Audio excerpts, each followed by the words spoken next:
The time is 10 o'clock, 10 minutes after 10, and council lacks a quorum. Council persons Burnson, Browdy, Flores, and Wu are present and waiting for others to come. Will those council persons in the building please come to the council chamber?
The Chair will recognize Mrs. Pikus for a presentation. Will the council members please find their seats, and will the audience please come to order?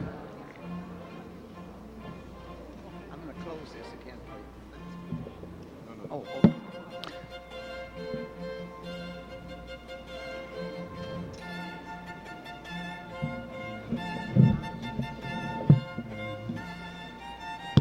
Chair recognizes Mrs. Pikus. Mr. President, members of the council, today is March of Dimes T-shirt Day, and there is a proclamation from the mayor's office, and we're attempting to locate it. It's somewhere between the mayor's office, my office, and here. So I'll have it shortly. But I know that you're all aware of the fact that this city really does the March of Dimes right, that there's a lot of enthusiasm and enormous participation on the part of the employees of the city of Los Angeles in the March of Dimes, and that okay, I thought some of the facts were in here and they're not. In any case, we raise more money in the city of Los Angeles than any other governmental unit, and we compare very, very favorably with business groups that raise substantial sums of money. So we just really do some pretty terrific, outstanding activities regarding the March of Dimes and the Walkathon. Now, this year we had a T-shirt contest, and various departments designed T-shirts, which have been duly modeled and judged, and I will introduce the winners, and then we'll also ask representatives from the department to introduce and show their T-shirt. First, though, let me present the March of Dimes Walk America Week proclamation from the mayor to Jack Driscoll, who's standing here and is going to accept it, and then we also have the Walk America T-shirt Day proclamation in addition. And Jack has a few special people he can introduce, and then we'll have the T-shirt fashion show. Thank you, Joy. As Joy mentioned, I do think the City of Los Angeles should take pride in its employees. We're the #1 government fundraiser in the country. I mean, that means we beat out every other governmental agency in the United States. We are also 10th or 11th in the country against all private and public sector agencies. So the kind of an effort that you see from your city employees is really tremendous. We plan again to walk this year. We've set some increased goals. Hopefully that we will find those and raise even more money on behalf of Walk America. If I may, I would like to introduce some very important individuals who are here on behalf of the March of Dimes Walk America. First, I would like to introduce Karen Burke, who's the Executive Director for the March of Dimes.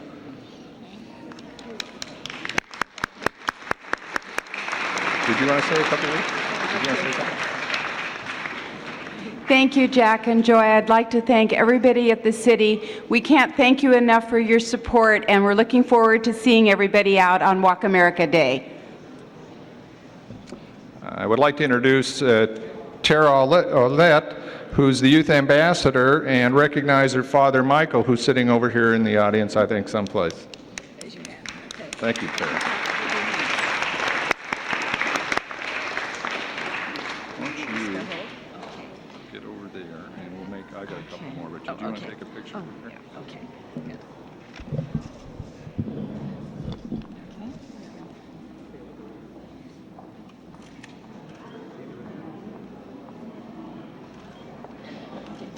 Thank you, Tara, for being with us. That's good.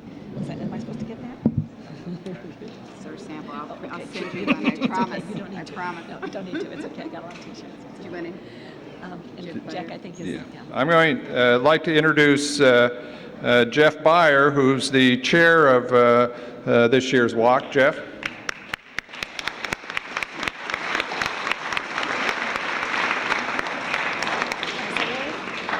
Sure. Thank you. As chair of Walk America, I'd like to echo Karen's comments. We're just delighted with the participation from the City of Los Angeles, and I also look forward to seeing all of you out there. Thank you.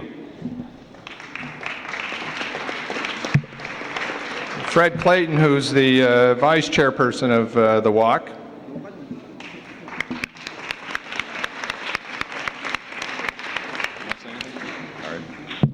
and Betsy Berkemer, who's a board member, past chair of Walk America. Betsy?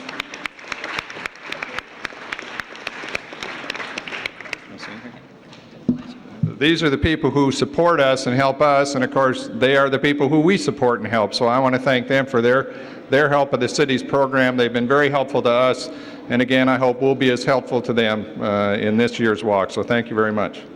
Great, thank you, Jack. I'm going to introduce the winners and then all the other departments that participated. I'd like a representative of each of the departments to come up and to walk around in front there because it's important to see the shirts front and back. The t-shirts were judged by the K-Big FM morning DJs, Bill and Sylvia. First place, Department of Building and Safety. Do we have a representative from Building and Safety to come up and show us the shirt? Okay, I'll move it right along, but come up and walk around so we can see you. Second place, Fire Department. Do we have a rep from the Fire Department to show the shirt? Great. How are you? Okay, great looking shirts. Okay, great. Okay, terrific. Hey, they're just beautiful. They are dazzling. Third place, Street Maintenance. Okay. Oh. These shirts are absolutely fantastic. They are totally spectacular.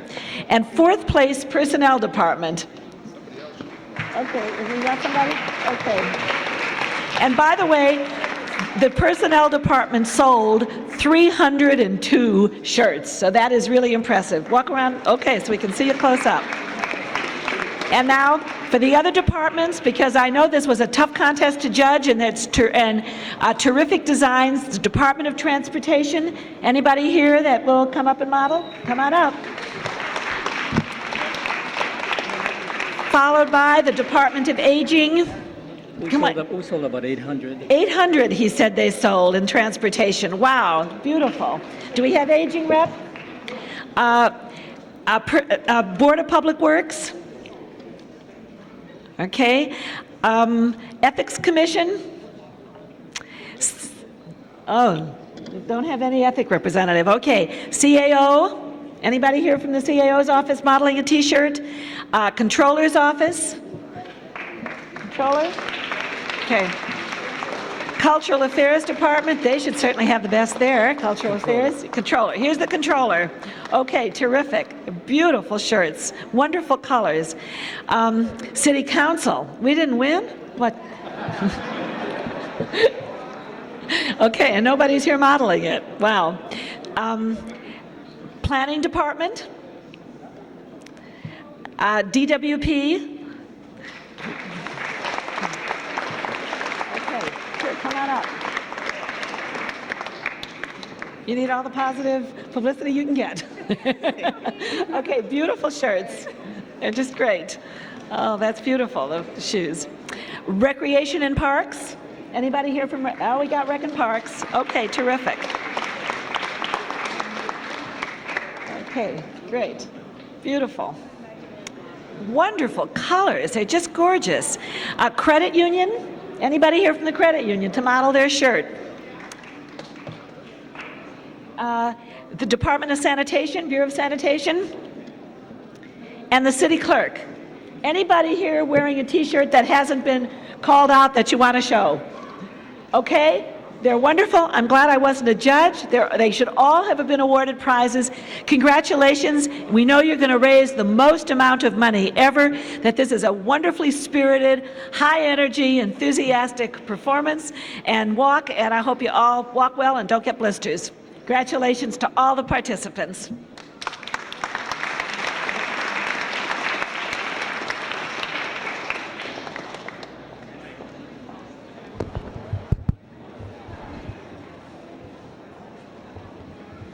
Mr. President, for an introduction. Yaroslavsky. Yeah, Mr. President, as soon as these folks clear the way, we'll be able to see them. We have visiting with us this morning 7th and 8th grade students from the Bellagio Road Newcomer School, and they're here with their teachers Richard Espinoza and Gail Inakian, and this is a school for youngsters who are here in our city from outside the country for less than a year. And they are housed and they meet at the Bellagio Road School in Bel Air. Would you all stand and be received by the council from Bellagio Road School? There they are. It's nice to have you with us.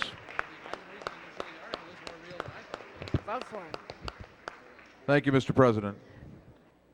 Are we on? The chair recognizes Mr. Browdy for a presentation.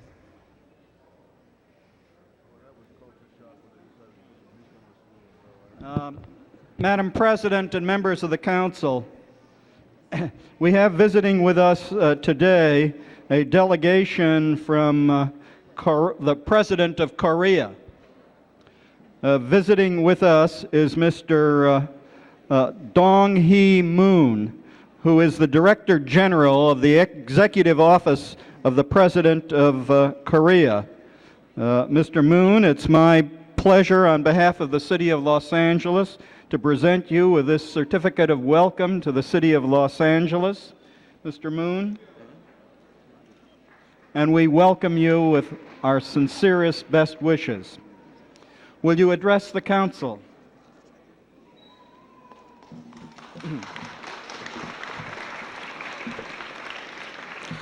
존경하는 의장님 그리고 시의원 여러분, 저희 대한민국 고급 공무원 연수단 일원이 로스앤젤레스 시청을 방문하여 시청사에 대한 자세한 설명을 들을 수 있게 해주시고 이렇게 따뜻한 환정을 해주신 데 대하여 감사드립니다. 그리고 시장님과 시의원 여러분의 건강과 시의 무궁한 발전을 빕니다. 감사합니다. Madam Chairman, honorable council persons, distinguished guests, ladies and gentlemen. On behalf of the Korean delegation, I'd like to take this opportunity to express our sincere gratitude for providing this opportunity and occasions. I wish all the good luck, success, and the prosperity of the people of the Los Angeles. Thank you very much. Thank you. Would the delegation please rise and that we can see them? Would you have your delegation rise?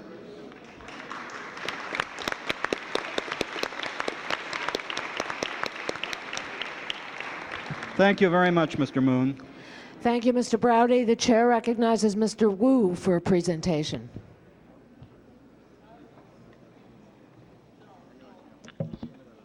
Thank you very much, Madam President, members of the Council. I'm very pleased to introduce to the members of the Council a delegation from Los Angeles which will be traveling to the first organizing meeting of the Asian Pacific American Labor Alliance. As the demographics of our community changes, so also will change the demographics of the labor movement. Here in Los Angeles and elsewhere around the country, we have seen the rising up of activists within the labor movement who happen to be of Asian Pacific American descent. In the history of the labor movement and in the history of our urban communities, this is a very new development and a very welcome development. And so I'd like to ask the organizer and the chairman of the local Asian Pacific American labor group, Kent Wong, to please step forward and accept these words of commendation from the City Council for his organizing efforts and the representation which he and the other members of the delegation will present when they go to participate in the first historic organizing meeting of the Asian Pacific American Labor Alliance coming up in Washington, D.C. Kent Wong, the chairman. Kent?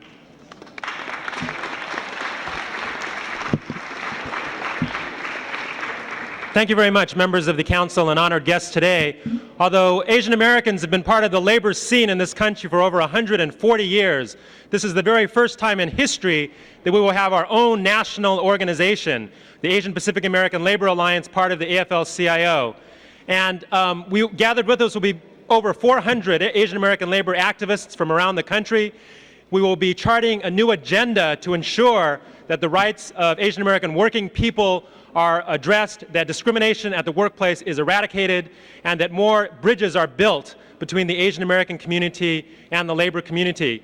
Those of us in Los Angeles, I think, share a special honor in building this national organization, and we should take pride in its establishment. So I wanted to thank the Councilman Wu and members of the City Council very much for this honor today.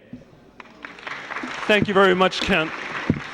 And I'm sure that on behalf of all the members of the City Council, we wish you well as you start this historic journey starting up this national organization.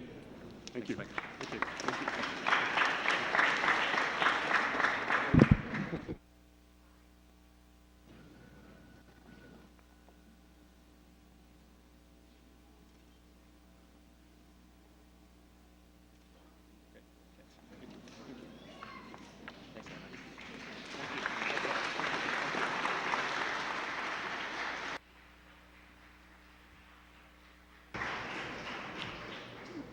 Members of the council, we have with us today a very large delegation of a union group that are standing on the sides and in the back of the hall. I'm going to declare the public comment period now so that we can hear from them. There is a call the roll first, Madam Clerk. Alatorre, Bernardi, Burnson, Browdy, Flores, Galanter, Hernandez, Holden, Picus, Ridley, Thomas, Wax, Walters, Wu, Yaroslavsky, Ferraro. 12 council members present and a quorum, Mr. President. Yes. Would those members who are of the union who are going to speak please come forward and take the center microphone? Thank you. Good morning, and we very, very much appreciate the time that Would you're you giving us. first identify yourself? Yes, my name Thank is you. Maria Elena Durazo, and I'm president of the Hotel and Restaurant Workers.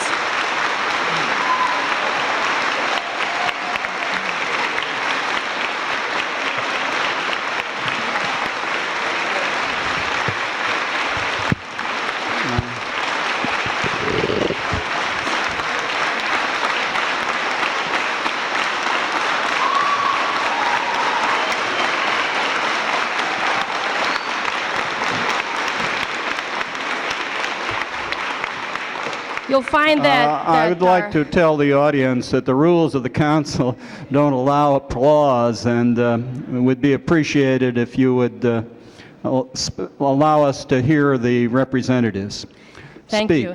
And I would just like to say before I start that you'll find that our emotions are running very strong and very high right now because of the situation that we're in.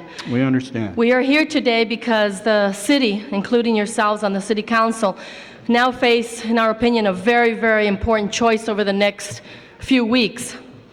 The choice of whether or not the women and men who work in LA's tourism industry are going to be recognized and compensated for their contribution to this great city.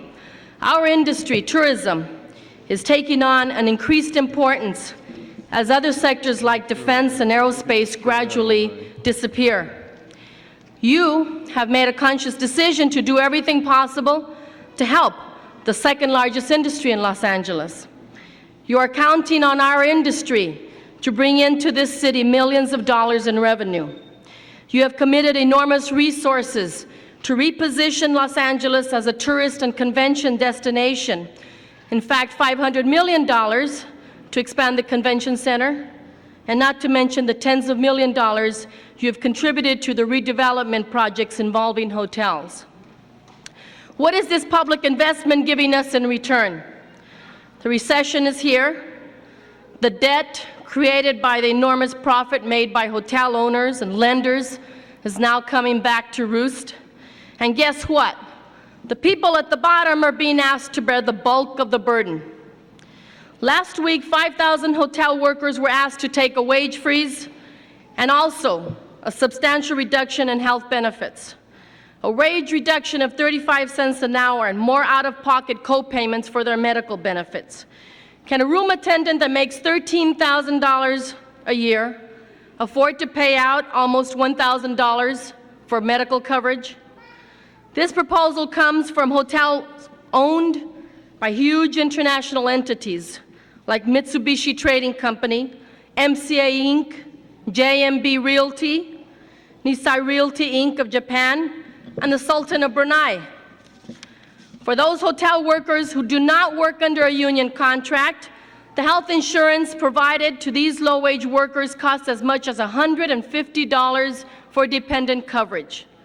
The taxpayers of LA are the ones who end up subsidizing these employers because they have nowhere to go, other than the county hospitals and clinics. So the question looms, what are we getting in return for this industry to whom we give enormous public subsidies, which we can afford to begin with? We will fight because it's the right thing to do. Frankly, it's the only thing to do. Some of you argue that we want you to do battle for us. Some of you argue that the law prevents you from getting involved in a labor dispute. Frankly, we expect all of that, because with or without you, we will fight our own fights.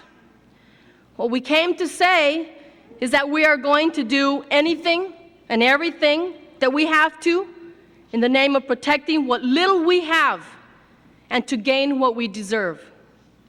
We have learned that right and wrong and fairness are not in the vocabulary of the rich and powerful. We have learned that we will have to create chaos throughout LA, and the city will be saddled with yet another image problem to go along with traffic and pollution and gangs and police brutality, which already keeps tourists and conventions wallets away. Hotel operators and owners have a plan that is not going to work. You will not get your investment back into the city's funds. We will continue as long as these employers and the hotel owners assume that dishwashers and bell persons and housekeepers are going to pay for their excess profits of the 80s. The question for you is, will you continue to implicitly or explicitly tell employers that it's okay to treat LA residents this way and still get hundreds of millions of dollars of tax money with no questions asked? We ask, frankly, we expect each of you to do what you can individually and as our elected officials to back up the basic needs of working people, but more importantly, as business people, for the good of tourism in this city. I thank you, and I ask if two other members of our unions will speak for 1 minute. Compañera Guadalupe Luna, and I will translate for her. Buenas tardes, señoras y señores. Yo soy una recamarera que trabaja en un hotel Century Plaza. Estoy aquí para pedir ayuda de ustedes y el apoyo de todos ustedes. My name is Guadalupe Luna, and I work as a housekeeper at the Century Plaza Hotel. I am here with others to ask of you for your support. Estoy aquí para pelear por mis beneficios. Tengo 3 hijos, soy madre soltera. Así como yo, hay muchas madres que estamos luchando para mantener nuestros beneficios que los patrones nos quieren quitar. I am a single mother with 3 children, and I, like many others, are here to tell you that we are going to fight to keep our medical benefits. Necesitamos su ayuda, por favor, queremos que nos ayuden. Nosotros somos varias familias las que estamos tratando de luchar. Estamos dispuestas inclusive a ir al arresto, a participar en todas las manifestaciones, en todos los rallies que tengamos. Estamos dispuestas a todo por mantener nuestros beneficios. Gracias. And we are willing to do whatever it takes to hit the streets with rallies and demonstrations and arrest and do whatever is necessary to do what we have to do to win. Thank you.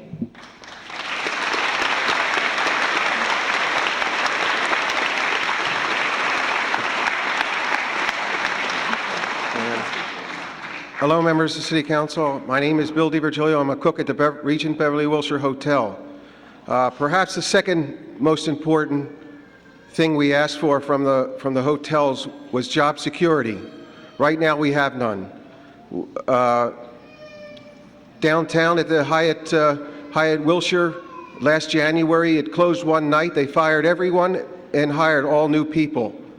This could happen to us. Also at the Beverly Hills Hotel, a few blocks from where I work, they're going to close to remodel, and they're not going to guarantee anyone a job back after they reopen. At my hotel right now, there is some kind of a deal being made. We don't know what it is. We're asking for some job security so we can hope to keep our jobs. Thank you for your help.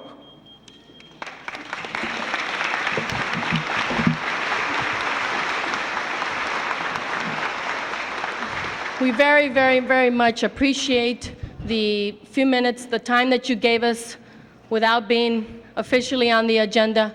We understand that it's taken from a very busy day that you all have. We felt it very important to present to you out of respect for you as our city officials and city leaders what we're going through and what kind of impact it's going to have on this industry. Thank you very much.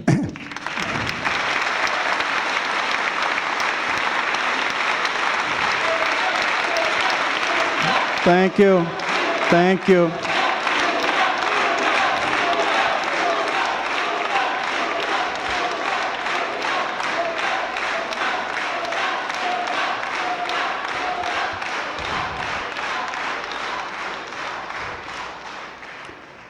Thank you very much for your presentation. We appreciate it very much.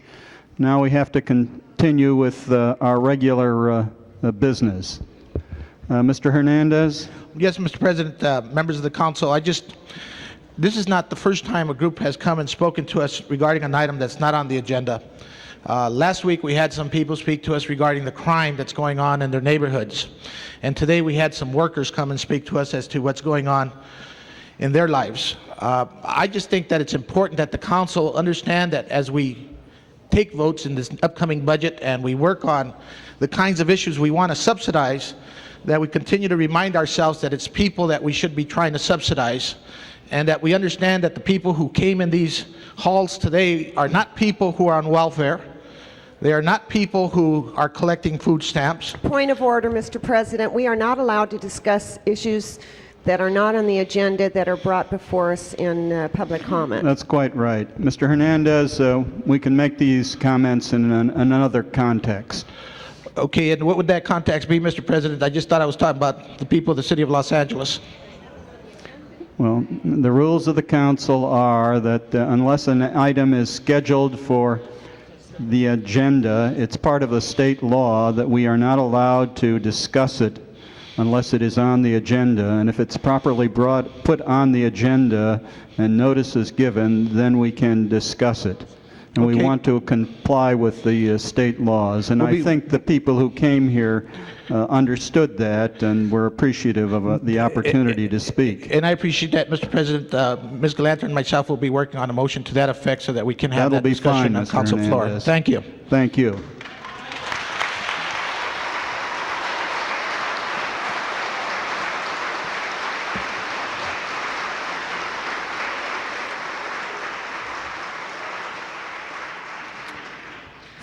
First item, Madam President. Approval of the minutes, Mr. President. Unanimous vote. Commendatory resolutions for approval. Unanimous vote on those resolutions. Item 1 on today's regular agenda. This is the time fixed for the acceptance of bids and award of $8.5 million in certificates of participation for Pershing Square. The CAO's office has requested a continuance of this matter to June 2nd. A verbal motion is required. Mr. Bernardi moves and Mr. Burnson seconds. Open the roll on the continuance. Close the roll. 12 ayes. That matter is approved. Next item. On today's supplemental agenda, item 47 is a required hearing. Planning and Land Use Management Committee has submitted a report on a conditional use permit. This is located in Council District 3. The applicant has submitted a letter requesting a continuance for 1 week to April 28th. A verbal motion is required. All right. Do we have a required public hearing on this item? The applicant has requested continuance of the required hearing until he can be present. All right. Mr. Burnson moves and Ms. Galanter seconds the continuance. Open the roll on the continuance. Close the roll. 12 ayes. That matter was approved. Next item. On the balance of the regular agenda, item 2 is an ordinance of intention, first reading. Is there any discussion on this item? If not, open the roll. Close the roll. 12 ayes. That was approved. Without objection, forthwith. Item 3 is an ordinance first reading and a categorical exemption. This is a required public hearing. Is there anyone who wishes to speak on item number 3?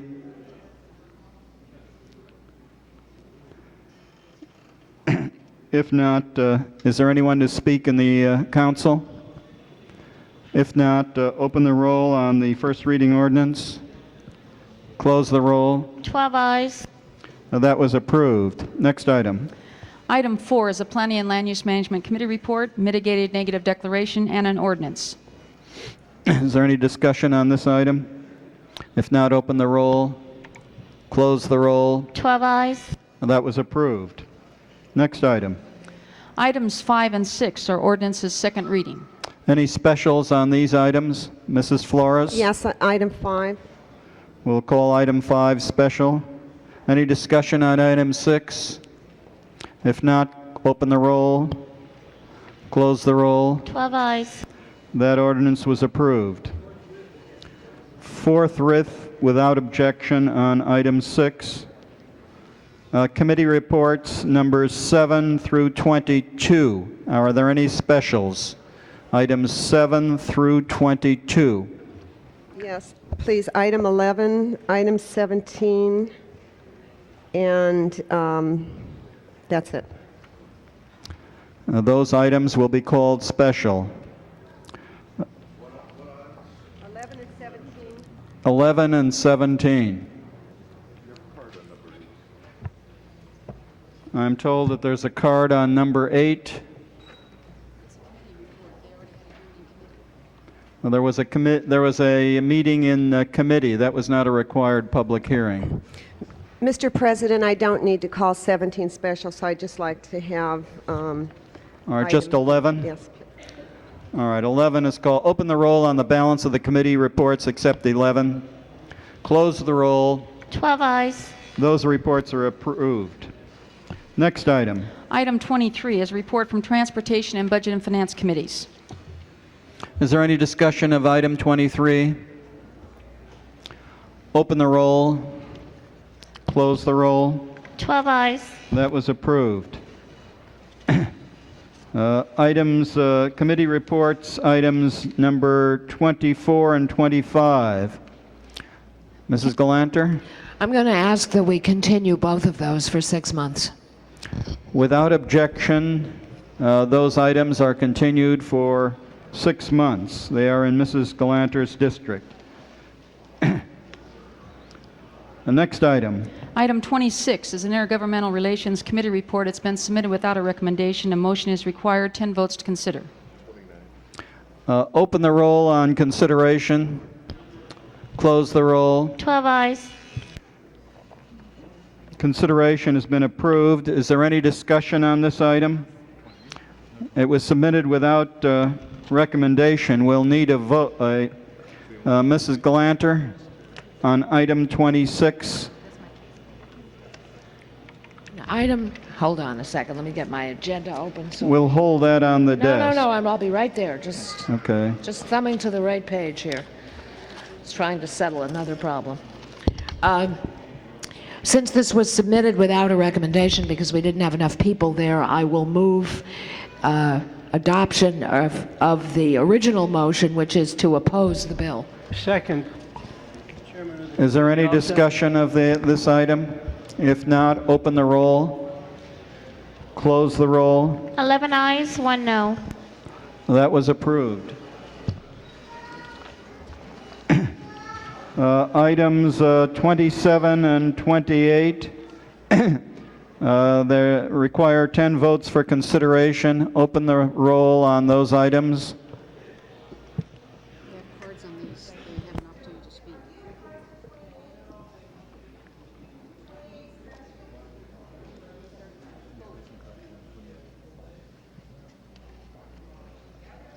There's one card on 28. And 27 also. It's against. Well, we have to have a, is there anyone who wishes to speak on items 27 and 28? Come forward, please. My name is Wendy Hubbard, if I'm understanding this right, the planning department is asking to be excused from accountability in regards to the theft that has occurred. To some people, $223.23 is their whole paycheck for 2 weeks. Now, how can the department ask to be excused? An investigation needs to be done to find out if this is a pattern. How many times has this occurred? That's a lot of money to some people. It may not be a lot to the council, but it's a lot to some people. Their salary is at for 2 weeks. So I would ask that I'm against it, and I would ask that the council instruct that department to do an investigation and find out how this money came up missing. And also the same thing applies to number 28, that an investigation be done also to find out. It's obvious that the money is being not borrowed, but maybe it's being borrowed, I don't know, but it's missing, it's being stolen. So it should be investigated. You can't just, toss it to the side. That completes the public hearing on these items. Does anyone wish to speak on 27 or 28?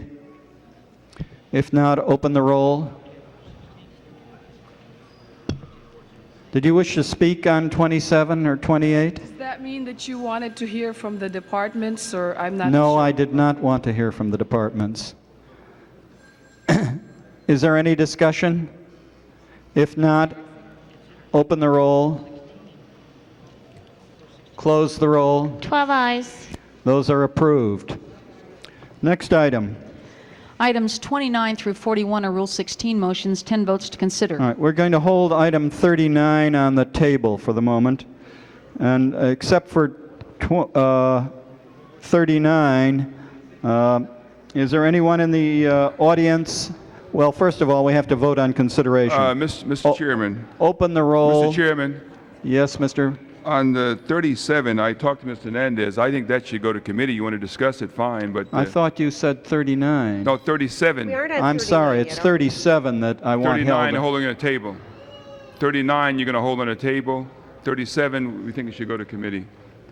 Well, Mr. Haggerty, will you clarify the question of when do we ask for the 10 votes for consideration, before we request specials or after we vote? Normally, we wait till the matter is called when you consider the special. In other words, at that time, you'll ask that for the 10 votes so you can consider it. Go to committee, yes, it is. All right, so our procedure is to ask for the 10 votes for consideration and then call it special. Is that correct? That's correct.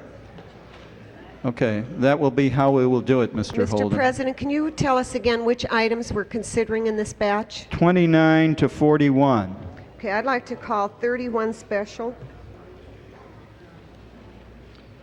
Well, we have to vote for consideration first, Mrs. Flores. Open the roll on consideration. Close the roll. 13 ayes. All right, Mrs. Flores wants 31 special. Mr. Holden? 37. 37 special. Haggerty. Mr. Hernandez? Yeah. No, I'm fine. All right, Mr. Jack Spees, we're going to have the public comment. Is there anyone who wishes to speak on any of those items besides Mr. Jack Spees? Would Mr. Jack Spees come forward, please? Oh, here's another card. Mr. Jack Spees, come forward. No? All right. Then Wendy Hubbard. Public comments? Wendy Hubbard, I called her first, Mr. Daniels. Then you may speak after her. Ms. Hubbard, come forward, please, if you wish to speak.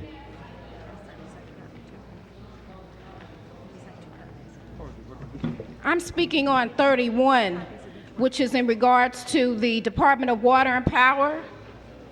Okay.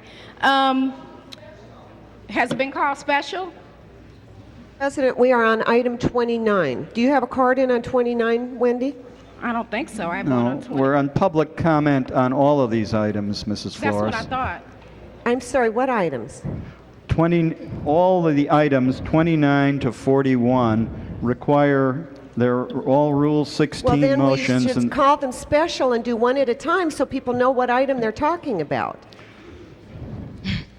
I asked you what item we were on, you told me 29.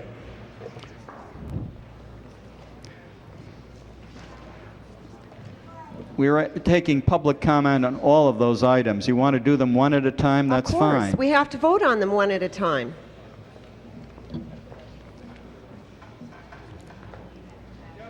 Is there any other public comment on item 29?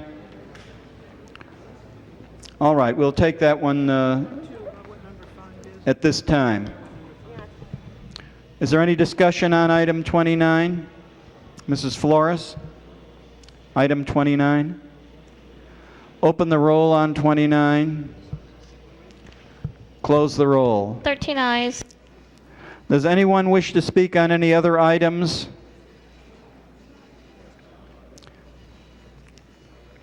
Come forward. I'm in support of the Flores-Galanter motion. I think Which item are you speaking on? Item number 31. I would also like the people to know that the Department of Water and the Council, that the Department of Water and Power does not fall under the jurisdiction of the Public Utilities Commission. Complete control of the Department of Water and Power is headed by the mayor. He controls it completely. So the proposed rate hike of the 11% is Point of coming order. from the mayor. Mr. President, this comment is out of order. I'm letting. Ms. Hubbard, you have to speak on the Brown Act. subject matter of item I'm dealing 31. with the subject matter. Also, the Department of Water and Power, the $330,000 of penalties which they have incurred through a $3 mistake that they made on postage leaves quite a bit to be desired. Point of order, Mr. President. This is strictly on this contract. Idiots running the Department of Water and Power. Mr. President, are you going to control this meeting or not? Is the head. Mrs. Hubbard, I think you've had your say. Thank you. On item 31, is there any discussion? Yes, Mr. President, I would like Flores. to divide the question and let's see exactly what I want to do here. I'd like to divide the question on the recommendations and the second on the second part. On the first part, I'd like to receive and file, and on the second part, where it directs the city administrative officer to review similar contracts awarded during the past 12 months, I would like to send that to the Commerce, Energy, and Natural Resources Committee. They've already rescinded the contract, so I'd like to receive and file that part of the recommendation, and on the second part, that we look at other contracts to send that to committee and adopt it. All right. Do you want to still divide the question and the voting? Well, I don't think we need to take a separate vote. All My right. motion is to do that. I understand. All right. Any further discussion on item 31? If not, open the roll. Close the roll. 13 eyes. That was approved. Is there any other public comment on those items, 29 through 41? If not, I declare the public hearing closed. Is there any discussion on any of those items? If not, open the roll. Close the roll. 13 eyes. Those are approved. Without objection, forthwith on item 38. Next item. Item 42 is a Rule 54 motion, Holden Yaroslavsky to withdraw an item from the Administrative Services Committee.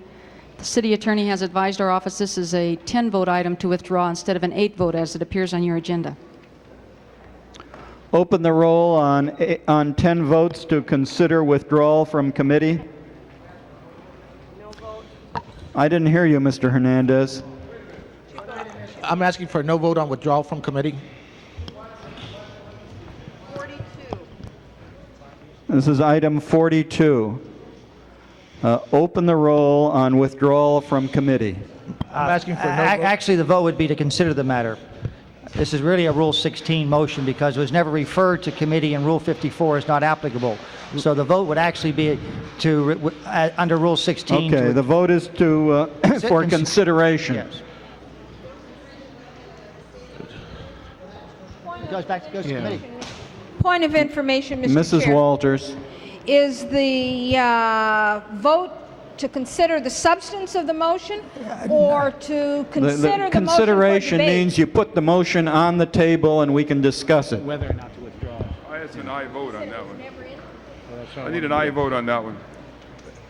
So this vote is only to consider Only to whether consider. or not we want to withdraw. Okay, because I want to discuss whether or not. Excuse me, Mr. Wax.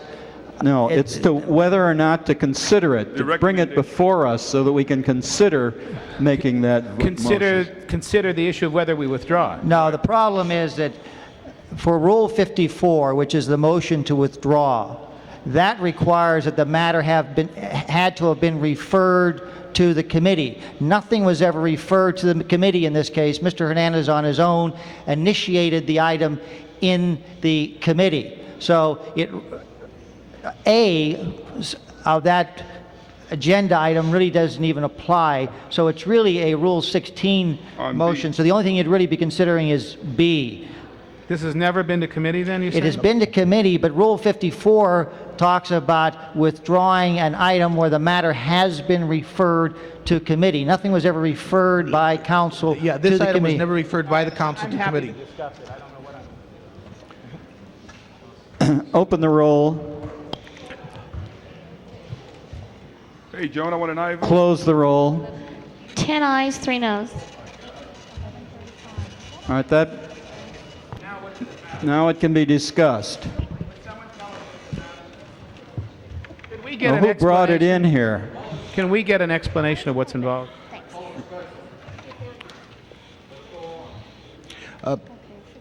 Mr. Hernandez. Did we want to call it special or discuss it at this time? It's up to you, Mr. Hernandez. Well, I'd like to just get it out of the way right now if I could. It's going to take a while. I call it special. The rules of the council are when you call something special, you Okay. go on to the routine item. All right. That is called special. Next item. Items 43 and 44 are continued motions, Walters, Ridley, Thomas, relative to crossing guards in Council District 9. This matter has been continued several times, Mr. President.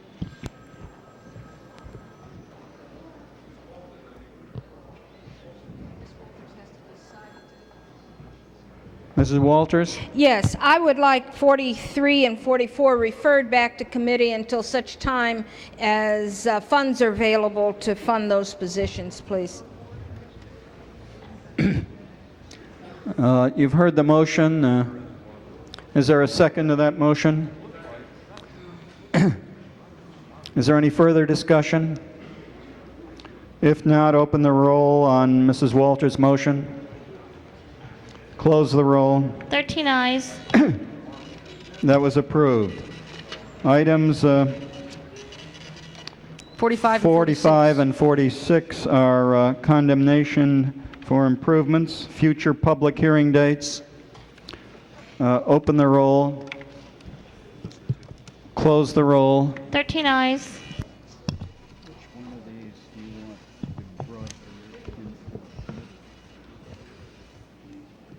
Next item. On the balance of the supplemental agenda, items 48 and 49 are Planning and Land Use Management Committee reports, general exemptions, and ordinances.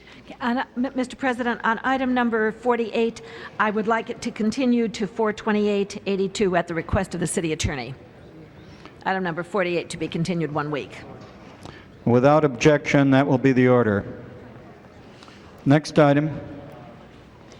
49, Mr. President, do you want to take a vote on the committee report and ordinance on 49?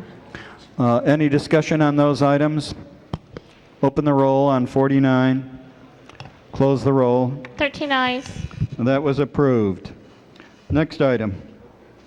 Item 50 is a continued REAP resolution to accept property located at 4022 Beverly Boulevard into the REAP program, Council District 4. There's a required public hearing on this. Is there anyone who wishes to speak in the audience? Will you take the center microphone? Pull the mic, that's fine. Proceed. Good morning. I'm Pamphila Kamangan, and I'm a property owner of that said property. I am not in favor of putting my property into a REAP account, and I have the intention of correction the property according to the code of the building and safety. But I needed more time, since at present I am in bankruptcy. Have you finished? Yes, sir. All right. The gentleman at the center table. Well, this property has been out of compliance with the seismic ordinance since 1986, and the reason that the REAP committee ultimately recommended it be placed into REAP was because the lady who's here today and her husband are unable to secure the financing at this point necessary to do the work. The property is in bankruptcy. There is no site control at this point, so there's really no way that anybody at this point is taking responsibility for the work. So the department feels, in the absence of anything affirmative leading towards solution to the problem, that this property should move forward into the REAP program. Is there any is there any further discussion on this item? Mr. Bernson? Yes, members of the council, this is a case that we're going to probably have to deal with a few of the remaining buildings that are left that are unfinished in our seismic reinforcement law. The real question is, if this building is worth saving, then we need some provision where the city housing authority or somebody will take over the responsibility of doing the work and perhaps recovering, not just escrowing the rents. There has to be a way to protect the people who live in these buildings. We cannot afford to lose these residences because the people that live in them can simply not afford anything more any other type of residence in many cases.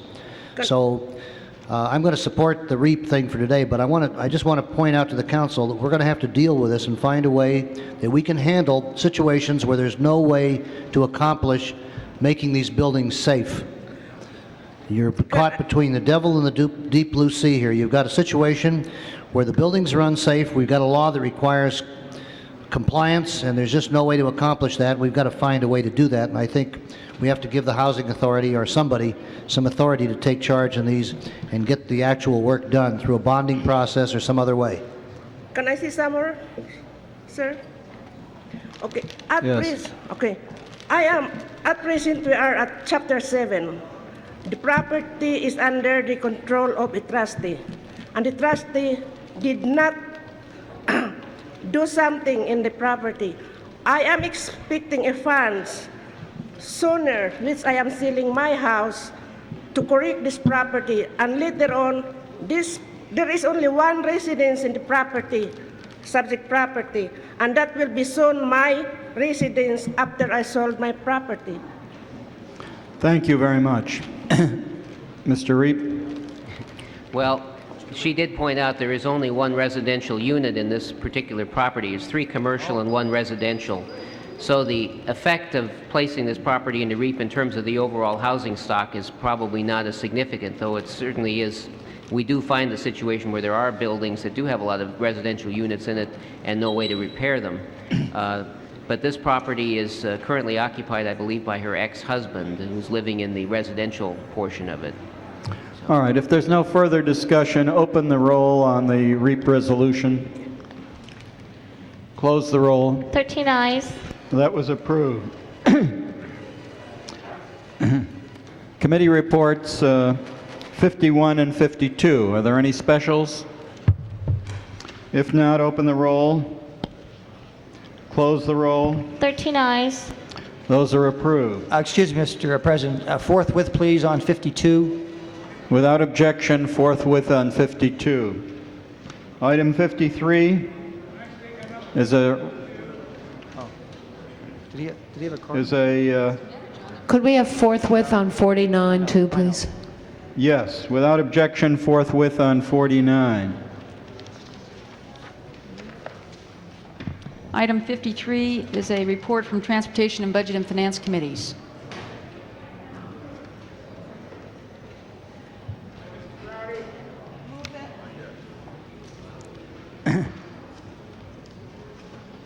Do we have any cards?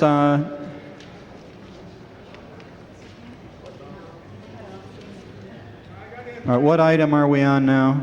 53. Item number 53. This matter was heard in committee, Mr. Daniels. There's no required public hearing unless someone makes a motion for a public hearing. No, you may not, Mr. Daniels. Is there any discussion on item 53? Open the roll on item 53. Close the roll. 13 eyes. That was approved. Next item. Item 54 is a continued Community and Economic Development Committee report. Is there any discussion? If not, open the roll. Close the roll on item 54. 13 eyes. That was approved. Next item. Item 55 is a continued Intergovernmental Relations Committee report. There's only one signature on the file. A motion is required to adopt the report. I'd like to call it special, Mr. President. 55 is special. Next item. Item 56 is a report from Arts, Health, and Humanities and Budget and Finance Committees and a communication from the Chairperson, Human Resources and Labor Relations. A motion is required. 10 votes to consider. Open the roll on consideration. Close the roll. 13 eyes. That was approved. Is there any discussion on item 56? Mr. Wax, this is item 56. This is the citywide arts expenditure plan for Oh, this is 56. minor, Mr. President. If there's no discussion, open the roll. Close the roll. 13 eyes. That was approved. Item 57. Item 57, Mr. President, has been submitted by the Intergovernmental Relations Committee without a recommendation. A motion is required. 10 votes to consider. Open the roll on consideration. Close the roll. 13 eyes.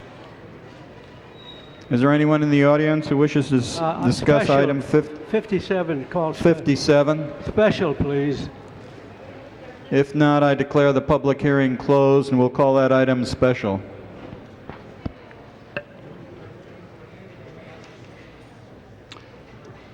Items 58 and 59. Communications from the Chairperson, Community and Economic Development Committee. Motion required. 10 votes to consider. Open the roll on consideration. Close the roll. 13 eyes. Anyone in the audience who wishes to discuss items 58 or 59? If not, I declare the public hearing closed. Any discussion? Open the roll. Close the roll. 13 eyes. Those are approved. Next item. Item 60 is a continued communication from the Chairperson, Community and Economic Development Committee, submitted without a recommendation. Motion required. 10 votes to consider, and cards have been submitted. Open the roll on consideration. Close the roll. 13 eyes. We'll call that matter special.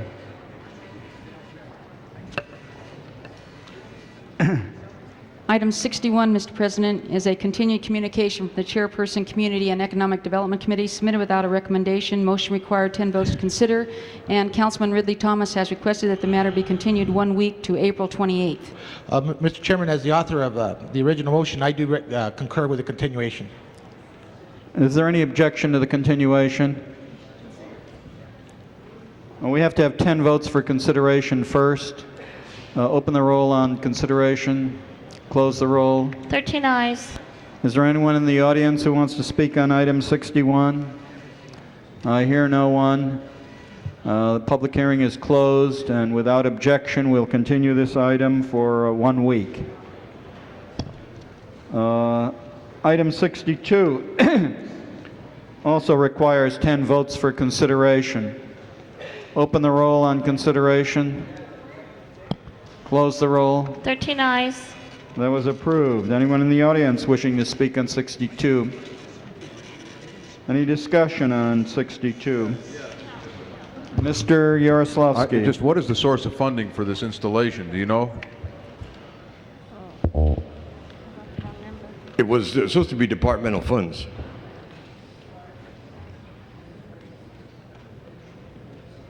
All right. I mean, with that assumption, I assume that's understood by the lack of any reference in the motion. So, Do you want me to convey why that don't you to the make that department? specific that it's through departmental funds? Open the roll on the motion. Mr. Wax. I have no problem with this being done. I just wonder, do we do this? I've never known that we do this. We do it. To put guardrails on private property? Evidently, what it is that we are open to exposure, and the department has already been out there. They recognize the exposure, and this is the only way that they felt that that it could be solved. Then that's fine. I have no problem with that. It said, no, it's private. Mr. Hernandez? The department has done that, Richard? There's a determination by the department? The Department of Engineering has already been out.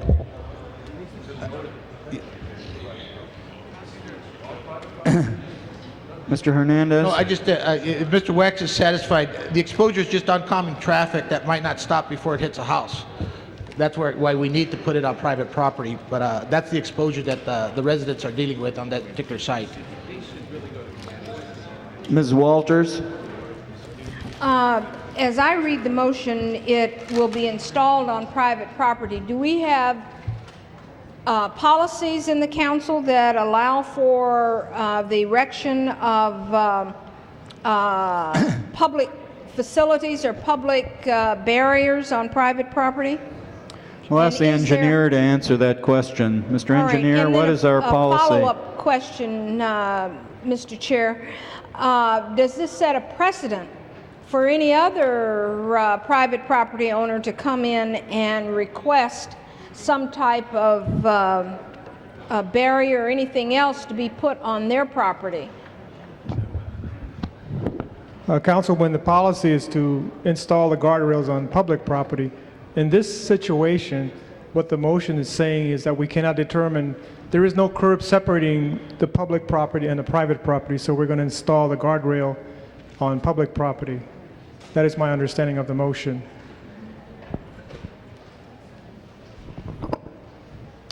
Is there any further discussion of this item? If not, open the roll. Close the roll. 13 eyes. That was approved. Next item. Items 63 through 68 are track and parcel maps for approval. Also, a categorical exemption and a building line removal ordinances on 63. There has to be an opportunity for public comment on this item.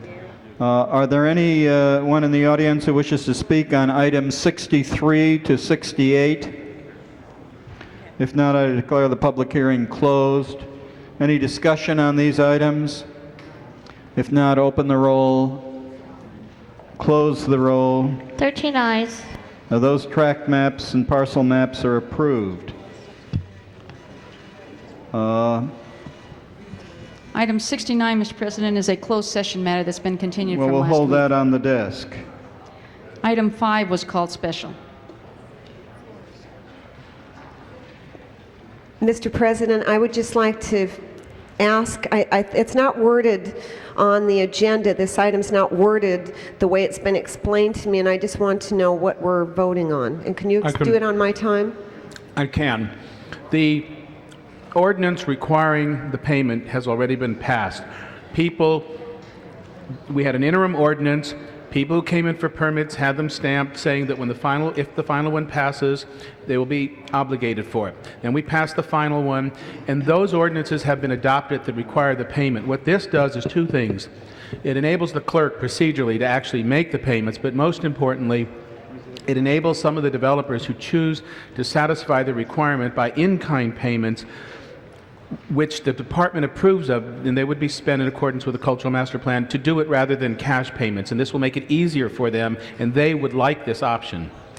Mr. President, because it does involve retroactivity, and I don't believe in retroactivity, even if it's been adopted by this council, I'm going to vote no on it, albeit that I do support the ability of businesses to pay in kind. In fact, I think it's a very important part of this ordinance. You also voted for the interim ordinance, which made it retroactive. That aside the point. But I know you're running for Congress. Is there any further discussion?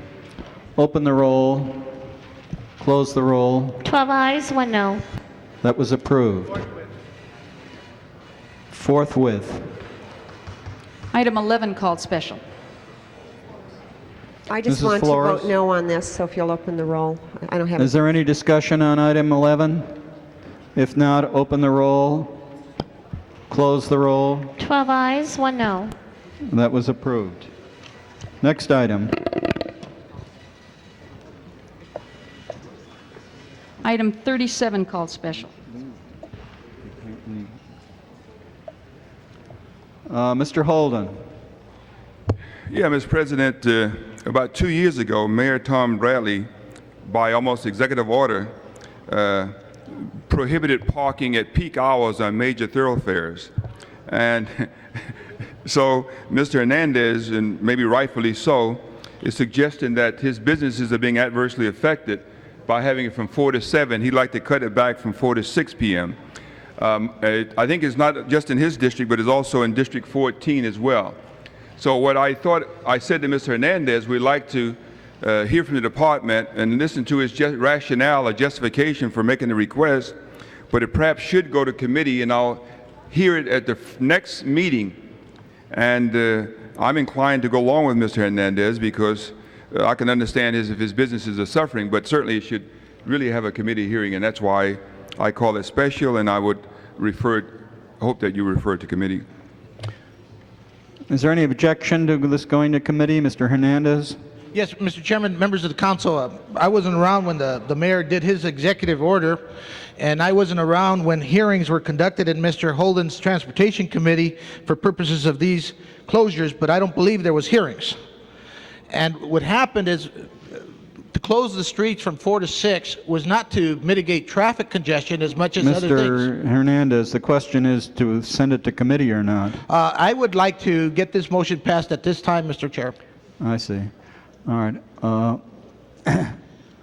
Open the roll on whether, is there any further discussion about sending it to committee? Mr. Bernardi. You know, I have concerns about this because on streets like Victory Boulevard, on San Fernando Road, where they're involved with on and off ramps, as a matter of fact, the 4 to 6 is not long enough.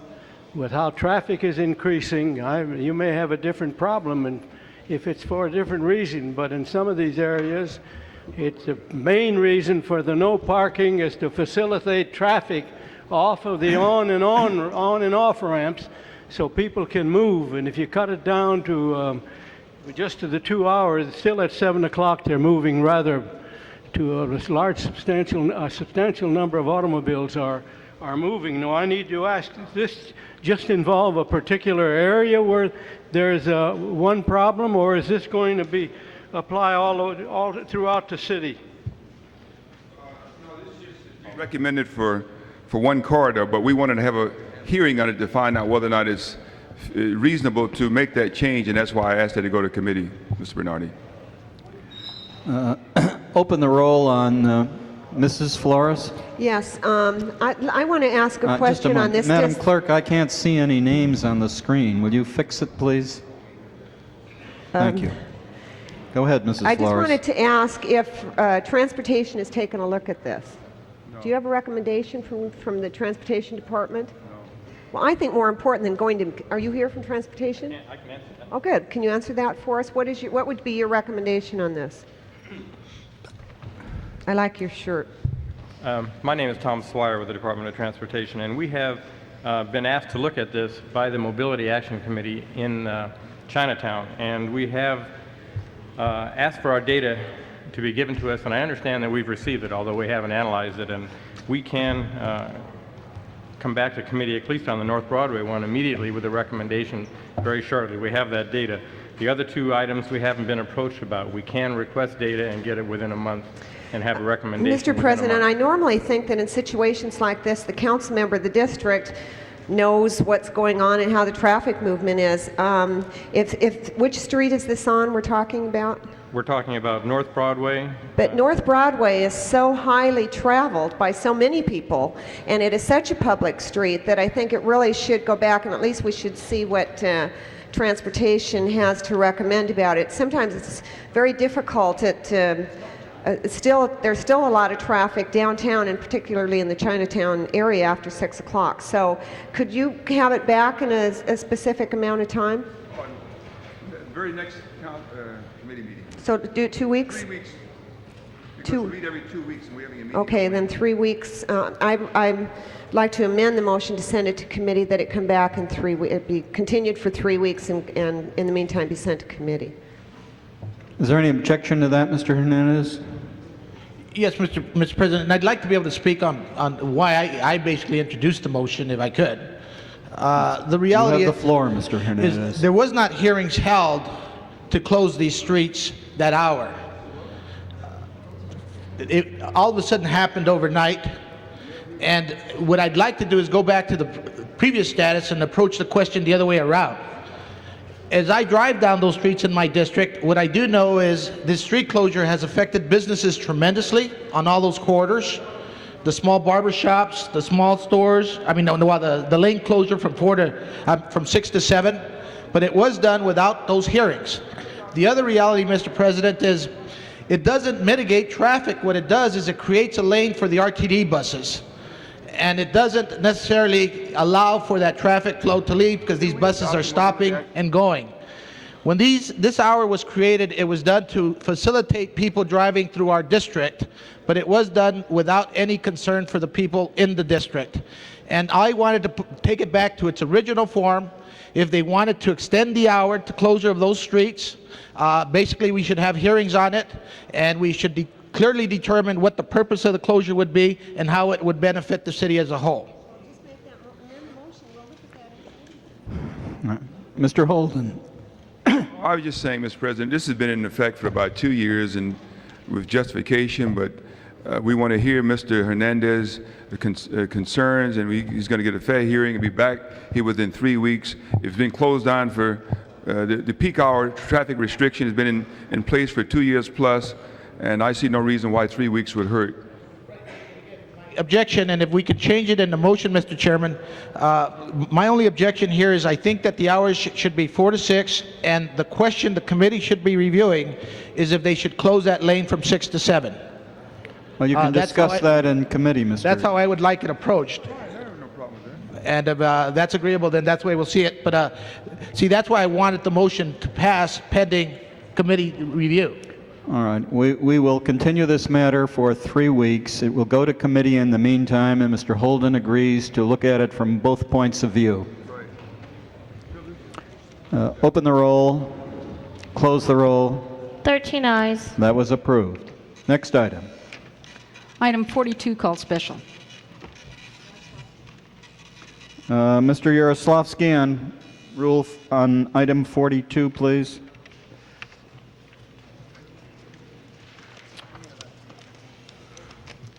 Mr. President, I called that special simply so that we could get to the routine items. I think that there are others who want to be heard on it. It was Mr. Holden's motion, and I would defer. Mr. Holden? Mr. President, just about last year, late last year, the mayor and many members of the city council were concerned about the fact that the cable industry was in the process or attempting to raise the rates by another 11% after we had adopted a budget which precluded an increase on the increased tax, that is, on the cable industry, and everybody came unglued. So the members of the city council testified before the commission at a special hearing, and the recommendations from the commission are as follows, which are pretty simple. The commission just recommending that the city adopt consistent and comprehensive consumer service standards for all Los Angeles cable television franchises. And I don't see anything wrong with that. I think if we agree that we should do that, well, those preliminary standards will go to Mr. Hernandez's committee anyway, where he will hold public hearings on them before they come back to the council. All we're suggesting, the commission is suggesting with this recommendation, is that we start that process now. And Mr. Hernandez would hold a public hearing on that. The other, number two, is that the city use all possible means to urge the state of California and the federal government to pass new regulations to restore local franchising authority the power to enforce meaningful rate regulations. That's something we discussed. It's not likely to occur, but the fact of the matter is that we can at least ask that be a part of our legislative package.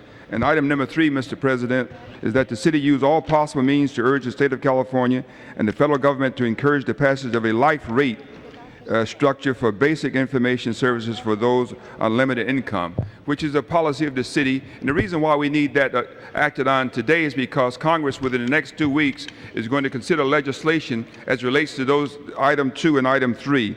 And item 4 is that the city institute a consumer education campaign to alert all Los Angeles citizens to their rights relative to cable television. And the department is currently working with the cable industry to establish that education program and the standards. The education programs, of course, will be referred to Mr. Hernandez's committee for public hearing as recommended by the industry and also by the department. So all we're actually doing is saying, let's go with item 2 and 3 and take action to start the process for item 1 and 4. We have a department here, and I think they might want to comment on item 1 through 4. Mr. President, she's in the hallway. We'll have her come in because I think Mr. Hernandez. You know, I just want to be able to respond to Mr. Holden's motion. And my button was pushed, but I want the members of the council to please understand. I know Zeb seconded this particular motion, but he might not have understood all the facts. Every now and then, someone might want to introduce a motion because that way they come out on a news release, or they can try and basically claim they worked on the issue. The reality, Mr. Chairman and members of this council, is I basically was reviewing this item based on the hearings we conducted in December. And we weren't reviewing it for purposes of, us trying to make a determination immediately, but rather to try and find out what's going on with the consumer standards, to find out what were the end results of the hearings that were conducted. And when we got the report from staff, it didn't reflect what actually happened at those hearings. And it is important that the 4 items that Mr. Holden has spoken about be looked at. We've introduced a motion, Rule 16, today, basically now formally requesting that the committee review those items and formally requesting that the committee conduct hearings. But why it was that he chose to bring this out, Rule 54, is what was bothersome. I think it's important that we recognize the committee structure that the council abides by. I think it's important that we recognize the work that we're trying to do. This was work that I, as the committee chair, initiated on my own. It wasn't initiated by the council.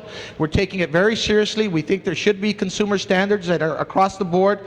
We want to see a lifeline, and we want to see rates that are very fair. But quite frankly, we were letting staff do its work. We asked staff to report to the committee, and now we're reviewing that report.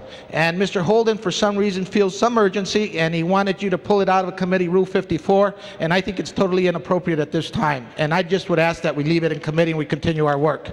As far as the legislation he has talked about, there already is a directive basically advising our Washington office to be on top of that legislation. We've been reviewing all the bills through our, my staff is very much aware of all the bills, and there is no urgency as he's proposing at this time, and I don't think it needs to be pulled from committee. Does anyone else wish to speak on this item? Department, I pushed my button, but the department, we should hear from the department, Mr. President. The department actually is proud to have staffed the commission's work on this. I think more appropriately the commissioners may want to speak on it. With regard to the recommendations 1 through 4, I think recommendations 1 and 4 are recommendations which the Commission has very proudly gone forward and worked cooperatively with the cable industry, and I'd like that to be underscored. Is this matter in Mr. Hernandez's committee at this time? The committee is Administrative Services, yes, sir. He chairs that. Yes. Go ahead. But I would defer to the commissioners. This is their report on their hearing. Is that Judy? I'm Lois Safian, one of the Telecommunications Commissioner, and I just want to add that I find it confusing that this has become a major issue, quite honestly, because the commission was directed by the mayor and Councilman Yaroslavsky to hold hearings on cable service in Los Angeles, and it came about really as a result of enormous rate hikes that were taking place in the cable industry. The commission did that as requested, held the hearings, and then we were asked to submit a report back to the committee and to City Council and to the mayor on what happened. This report actually, by and large, reflects nothing but facts of what happened. The hearing was held on this particular date. This is the number of people that responded. This is what they said. There were no judgments made. It is strictly a commission report. We received a kind of a report from the department that was before the commission. We looked at it, and it was agreed by the commissioners that they really wanted to submit their own report. The original report from the department contained a lot of interesting background information about the history of cable in Los Angeles. Commissioners felt that no, this report should be nothing but the facts. Exactly. We held this hearing. These are the number of people that showed up. This is what they had to say. As a result of that, we had 4 recommendations. We were asked to make recommendations. We have these recommendations. There may not be, I mean, if you want to consider it a rush or not a rush, I see no reason to hold it up, first of all. Secondly, the rush part is that we would like to have the endorsement of City Council for the legislation and for the 2 recommendations that are on there. As the other 2 recommendations are moving forward, there will be consumer standards that we have worked together with very cooperatively with the industry, and they're in their final process right now. So I just would like to say that I find it confusing that there's a major issue. Aren't you acquainted with the council's committee system? Don't Yes, we are. such matters go through the committees Absolutely. usually? Absolutely. And those reports are transmitted in toto, but we usually give the council committee an opportunity to hear the matters. Oh, they did. It was sent to the committee, of course, and it I see. appeared before the Well, committee. the committee and- chairman seems to think otherwise. Well, All right. there was a meeting. Ms. Joan Flores. Mr. President, I just spoke on the opposite side of something that Nate wanted to go to his committee and said that the committee really should have an opportunity to look at this.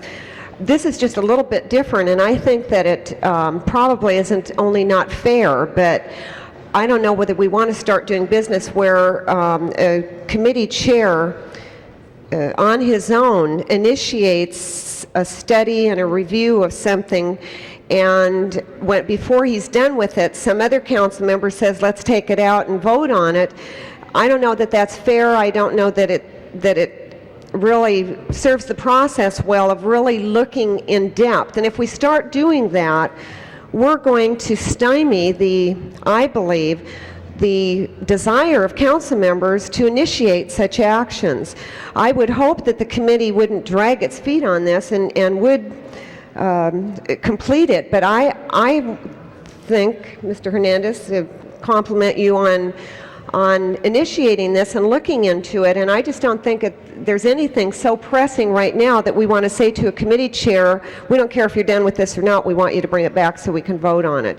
If the chair doesn't think they've gone into enough detail and there are some other things they want to look at, I think they should have that ability. And Nate, I would say the same thing to you and your committee, as I voted just a few minutes ago to send something to your committee to have you look at and come back with a Are you recommendation. posing a question to me? No. Well, I thought on your time I can respond, and that is that we... Just a moment, Mr. Hernandez. On her time. No, is this on your... Yeah. All right, The fact of the respond to matter Mrs. Flores. Right.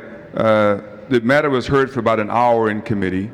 The department was concerned about the fact that the legislation is now being acted on in Washington, and we were requested to reiterate our position as relates to lifeline rates and also being given the authority to set the rates in the future if at all possible.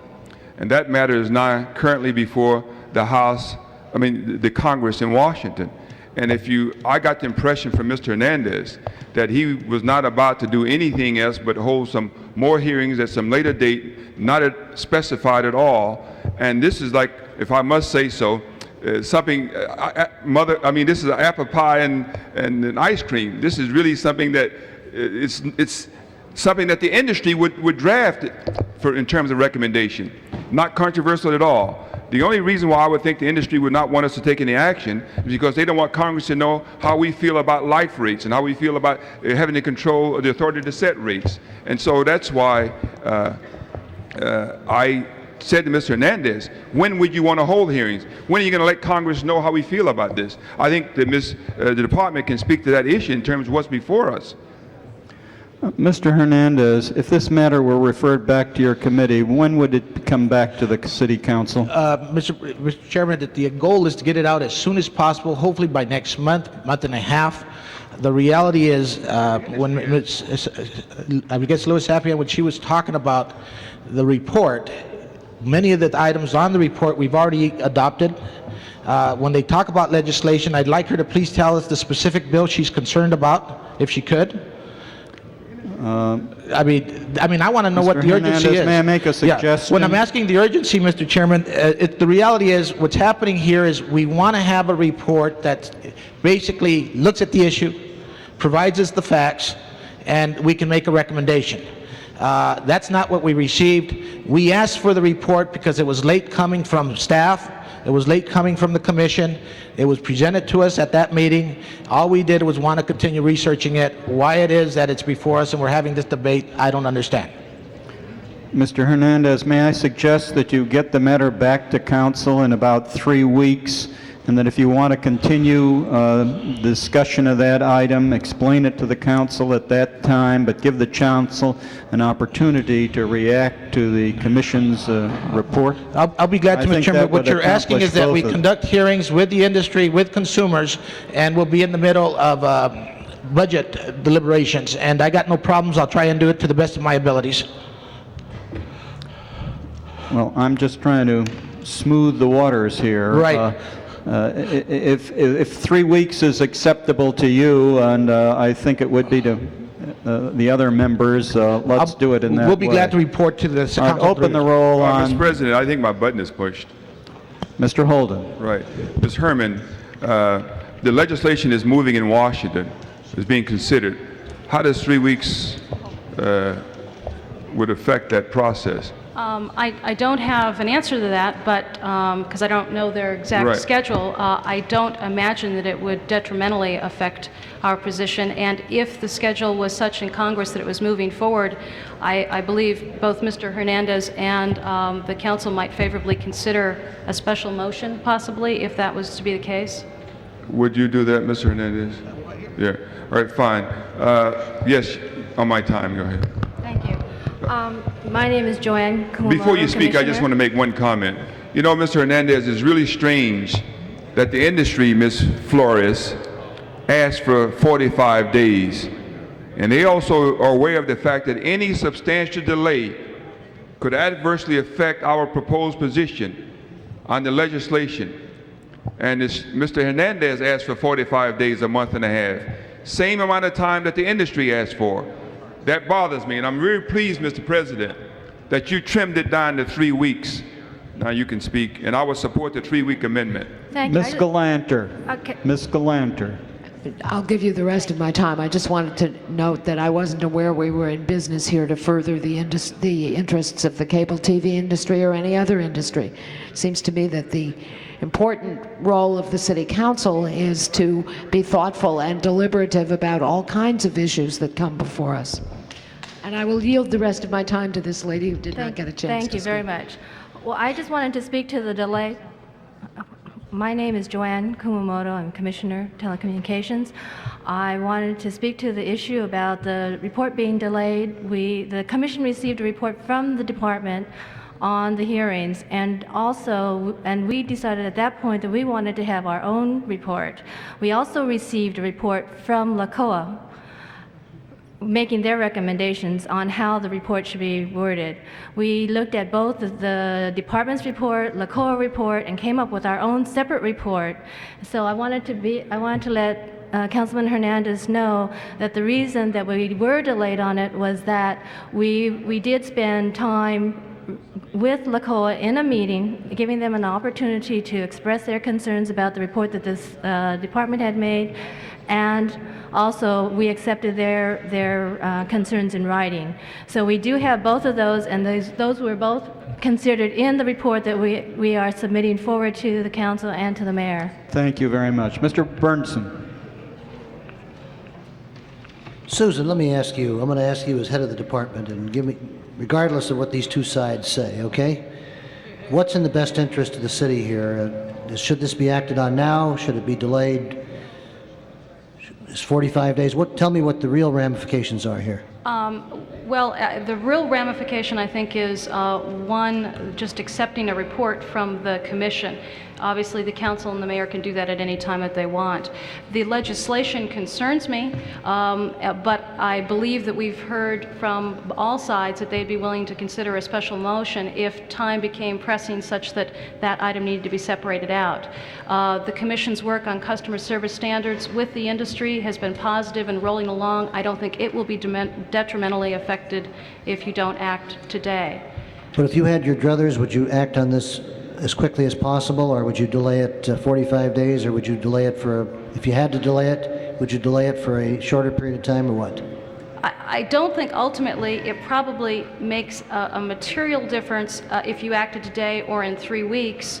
I respect Mr. Hernandez's concept, for example, to have additional hearings. I think that's a good suggestion. I think we probably can move ahead and make progress even if there's a 3-week period of time. Because if I thought it was in the best interest of the city to act on this today, I'd make that motion. I just want to let everybody know, in all due respect to the 3-week people and the 45-day people. But I'll go along, being as you say that we don't have that absolute urgency, I will go along and support the 3 weeks, but I don't think we should delay this any longer. All right, open the roll on bringing this back in 3 weeks and then going to committee in the meantime. Open the roll, close the roll. 12 ayes. That was approved. Next item. Item 55 was called special. It's a continued Intergovernmental Relations Committee report. Councilman Wu had to leave, and he's requested the matter be continued 1 day. 55. Without objection, that matter will be continued 1 day. Next item. Item 57 called special by Councilman Bernardi. Mr. President, members of the council, this has to do with, actually there are 2 items involved in this. One has to do with the city's position on abortion, and one has to do with the city's position on legislation that is being enacted with respect to making abortion a national issue rather than allowing the states to independently adopt their own procedures. There are probably people who want to be heard on this. We could agree on one phase of it and couldn't agree on the first phase. So I understand you have some cards there for public hearing, Mr. Chairman. Mr. President.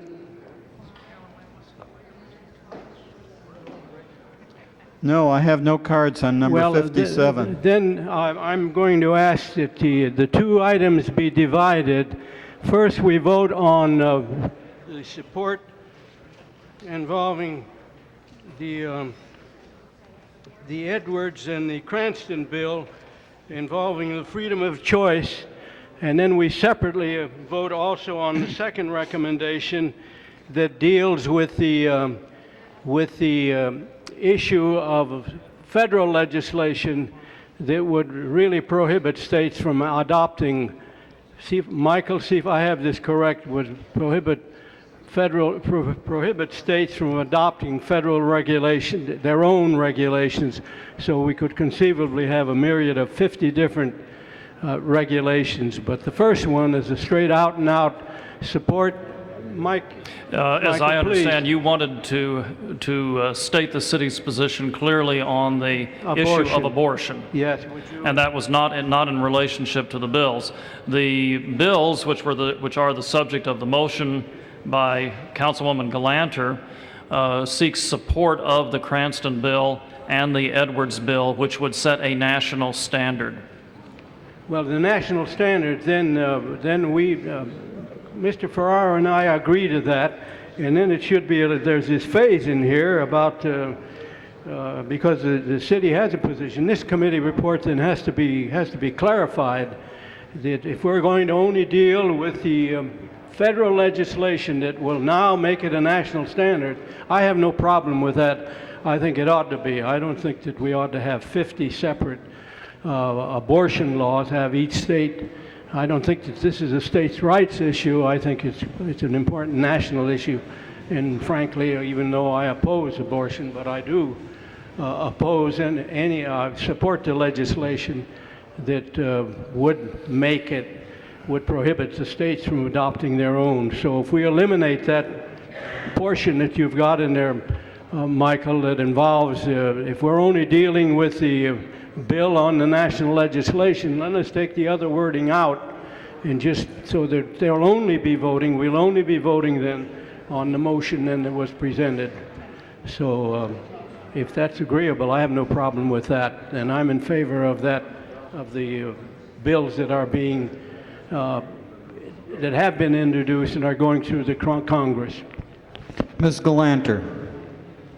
Mr. Karsh, you may want to clarify for us what the difference between the two bills are. One is in the House and one in the Senate. But I would like to, I appreciate Mr. Bernardi's comments, and I certainly respect that he and I disagree on the issue of whether a woman should have the right to have an abortion if she chooses to. We're allowed to disagree in a democracy, but I think the important issue is not the abortion, but the woman's right to make her own decisions about her own body. Those of us who've ever had anything done to our bodies by somebody who we didn't want to do it, whether it had to do with the reproductive system or a knife in the head, are very much aware that we would like to have our own choice and make the choice ourselves. The issue that I have asked us to support is one in which every woman has the right to choose, in consultation with whomever she chooses to consult, what is going to happen to the future of her body. And I believe that that should be the rule throughout the country, and therefore in each of the states as well. Now, does either of these bills say anything? Do you want to just say briefly what the difference between the two is? The Freedom of Choice Act would provide that a state may not restrict the right of a woman to choose to terminate a pregnancy before fetal viability, or at any time if such termination is necessary to protect the life or health of the woman. That's the national standard portion, except that a state may impose additional requirements medically necessary to protect the life or health of such woman. So the definition of what is medically necessary would be left up to the states. But the Freedom of Choice Act, both the Cranston bill and the Edwards bill, which have been introduced in the previous session of Congress and are pending again, would institute the ban statewide, nationwide, that no state may restrict. May restrict the choice. So it's very similar to what's in the First Amendment of the Constitution that says Congress shall make no law restricting the freedom of speech, freedom of association, and the rest of those things. Mr. Wax. It seems like we're debating two issues. One is whether there should be a national standard, and the second is what the national standard should be. I think what Mr. Bernardi, what I'm hearing him, is that he would like a national standard, but there's a disagreement as to what that standard should be. So why can't we divide the question conceptually? Excuse me, just if I may for a second, because the motion before us is to support the bills. The bills are... I understand Yeah, that. I don't care if we divide No, it no, no, no. conceptually. I Okay. want to support the bills. I do too, and I intend to, but I would like to give someone like Mr. Bernardi, who may not want to support the bills, at least a chance to support the concept of a national standard, because I think that's really valid. I think the whole idea of 50 states arguing this out state by state is just really the wrong way to go for many, many reasons. So the question is there a way to, just procedurally here, Mr. President, May I make a suggestion, Yeah. Mr. Bernardi? Would it satisfy you if we had a vote up or down on the bills and then a separate motion to adopt a national standard? I think isn't that what the bills do? Yes. That's what the bills do. well, but they I adopt a think that national would- standard that he doesn't want. It It's was not just a some- complete standard. I don't have any problem with if they adopt some standards, and then of course once you see what the standards are, you can take a look at them. But my concern is in the report. There was no need in the report to include abortion, whether with respect to a vote for or against abortion, for or against the bills prohibiting the states to act independently on this very important issue. That's what it amounts to. Chair recognizes Mrs. Walters.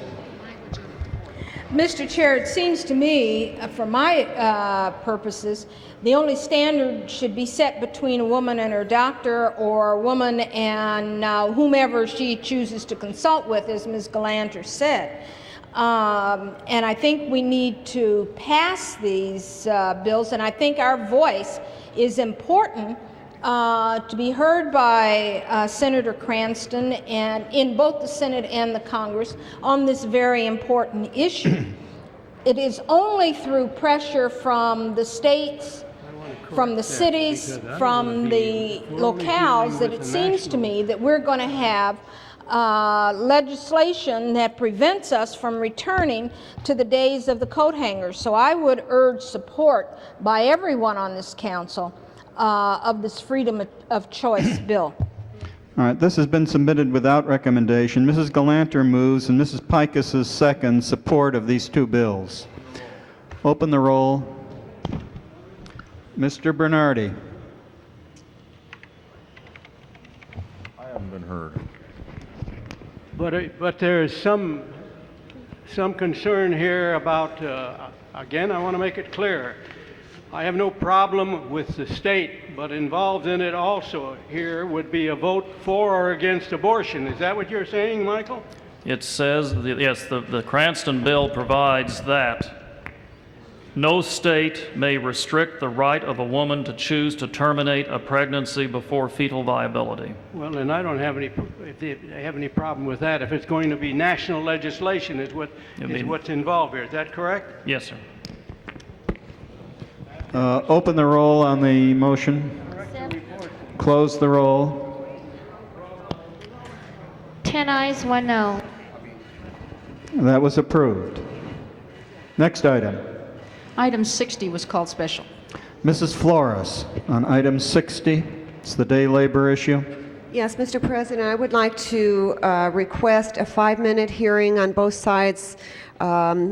First of all, I guess I have to remake my motion. Is that correct? The motion that I originally made, that we receive and that we rescind the recommendations, and that we have the Department of Community Development continue to administer the program. So I would bring that motion forward, and then I would ask for a 5-minute public hearing on each side, starting with those who would be opposed to that position. Is there any, excuse me, is there any objection to 5 minutes on each side? Motion first before you can ask for vote. I hear no objection to the 5-minute on each side. That will be approved. We'll first hear from the opponents. Would you take the center microphone for 5 minutes, so please be chary of your time. Ann Kamsvog.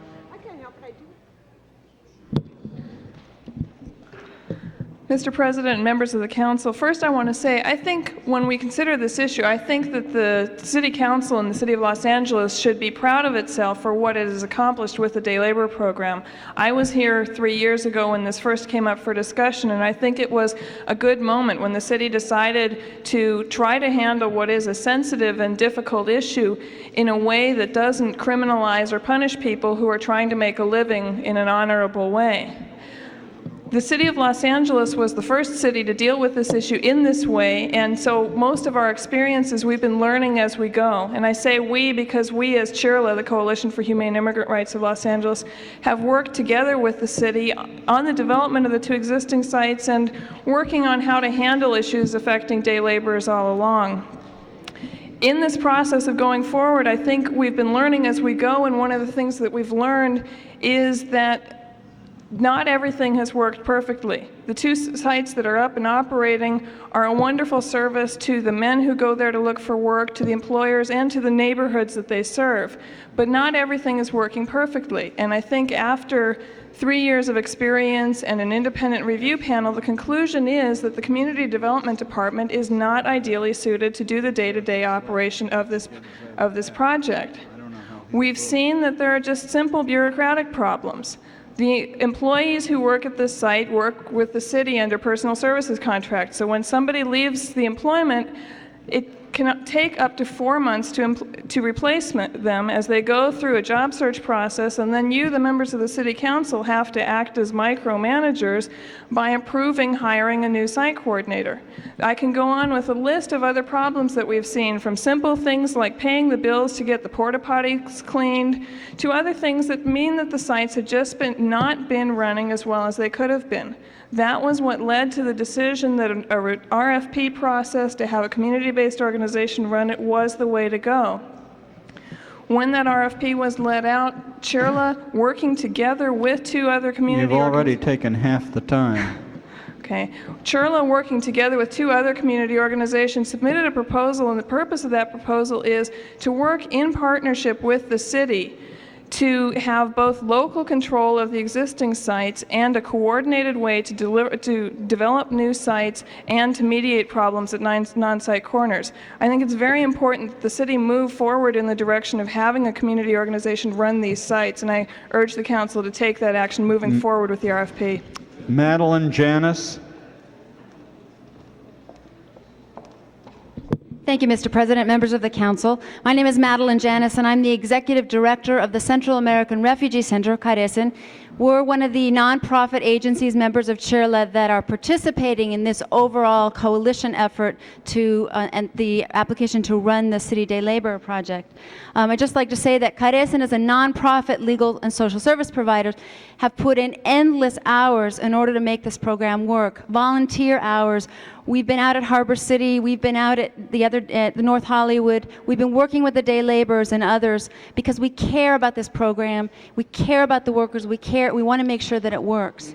I think one thing about CHIRLA, this is a unique proposal because CHIRLA is a coalition of more than 50 agencies throughout the city, including Catholic Charities, the International Institute, MALDEF, and a number of other agencies, the Asian Pacific Legal Center. It's a broad-based coalition that represents many different points of views and many different sectors.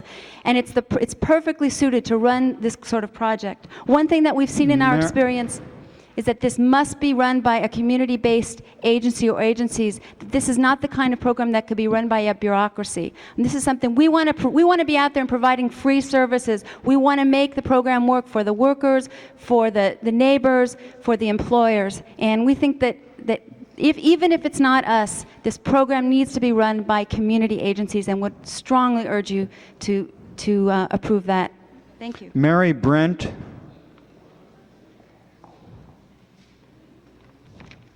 My name is Mary Brent Worley, and I'm the Executive Director of the Southern California Ecumenical Council Interfaith Task Force on Central America. Chirla, as a coalition with more than 5 years' experience in the community, has submitted a proposal which would assure the continuation of the day labor program in the most professional manner. The day-to-day management of the site and the development of a new site can best be accomplished by a community-based organization. It was the consensus of the coalition of Chirla, which is 50 groups, that just 3 should submit this together. So this is really the result of a group wisdom. Chirla has a proven track record in this field, and each of the organizations in the RFP is one that has delivered professional services over the last decade to our community. These community-based organizations are able to respond to the people day to day and to their needs. Skitka is a founding member of Chirla and an active supporter of the other 2 organizations in the RFP. In addition, I'm a member of the district that is proposed as probably the next site, and I want to urge that the RFP process, Chirla, Caresen, and Proyecto Pastoral's proposal be considered and passed.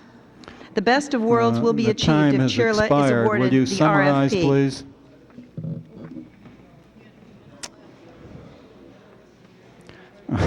The time has expired. I gave you a chance to summarize. There's one last speaker on this side. Can I? Does someone want to make a motion for additional time? 1 minute. Thank you. Proceed. Council members, my name is Esteban Lizardo. I'm a program director with the Mexican American Legal Defense and Educational Fund. And as you may know, MALDEF takes great interest in issues that affect the Latino immigrant community. MALDEF was a charter organization in the Coalition for Humane Immigrant Rights in Los Angeles. Currently, we work hand in hand with the Employer Sanctions Monitoring Project, which was once housed in our own office building. MALDEF is here to urge the Council to grant this contract to a community-based organization, in particular this community-based organization, because the work needed is great and the qualifications of Chirla, as you've already heard, are unquestionable. MALDEF urges the Council, in any respect, to honor its original commitment to the proposal process and issue this contract to a community-based organization. We specifically recommend Chirla, but if not Chirla, that it go to a community-based organization for the reasons that have already been cited. Thank you for the extra time. Thank you very much. Francisco Briones.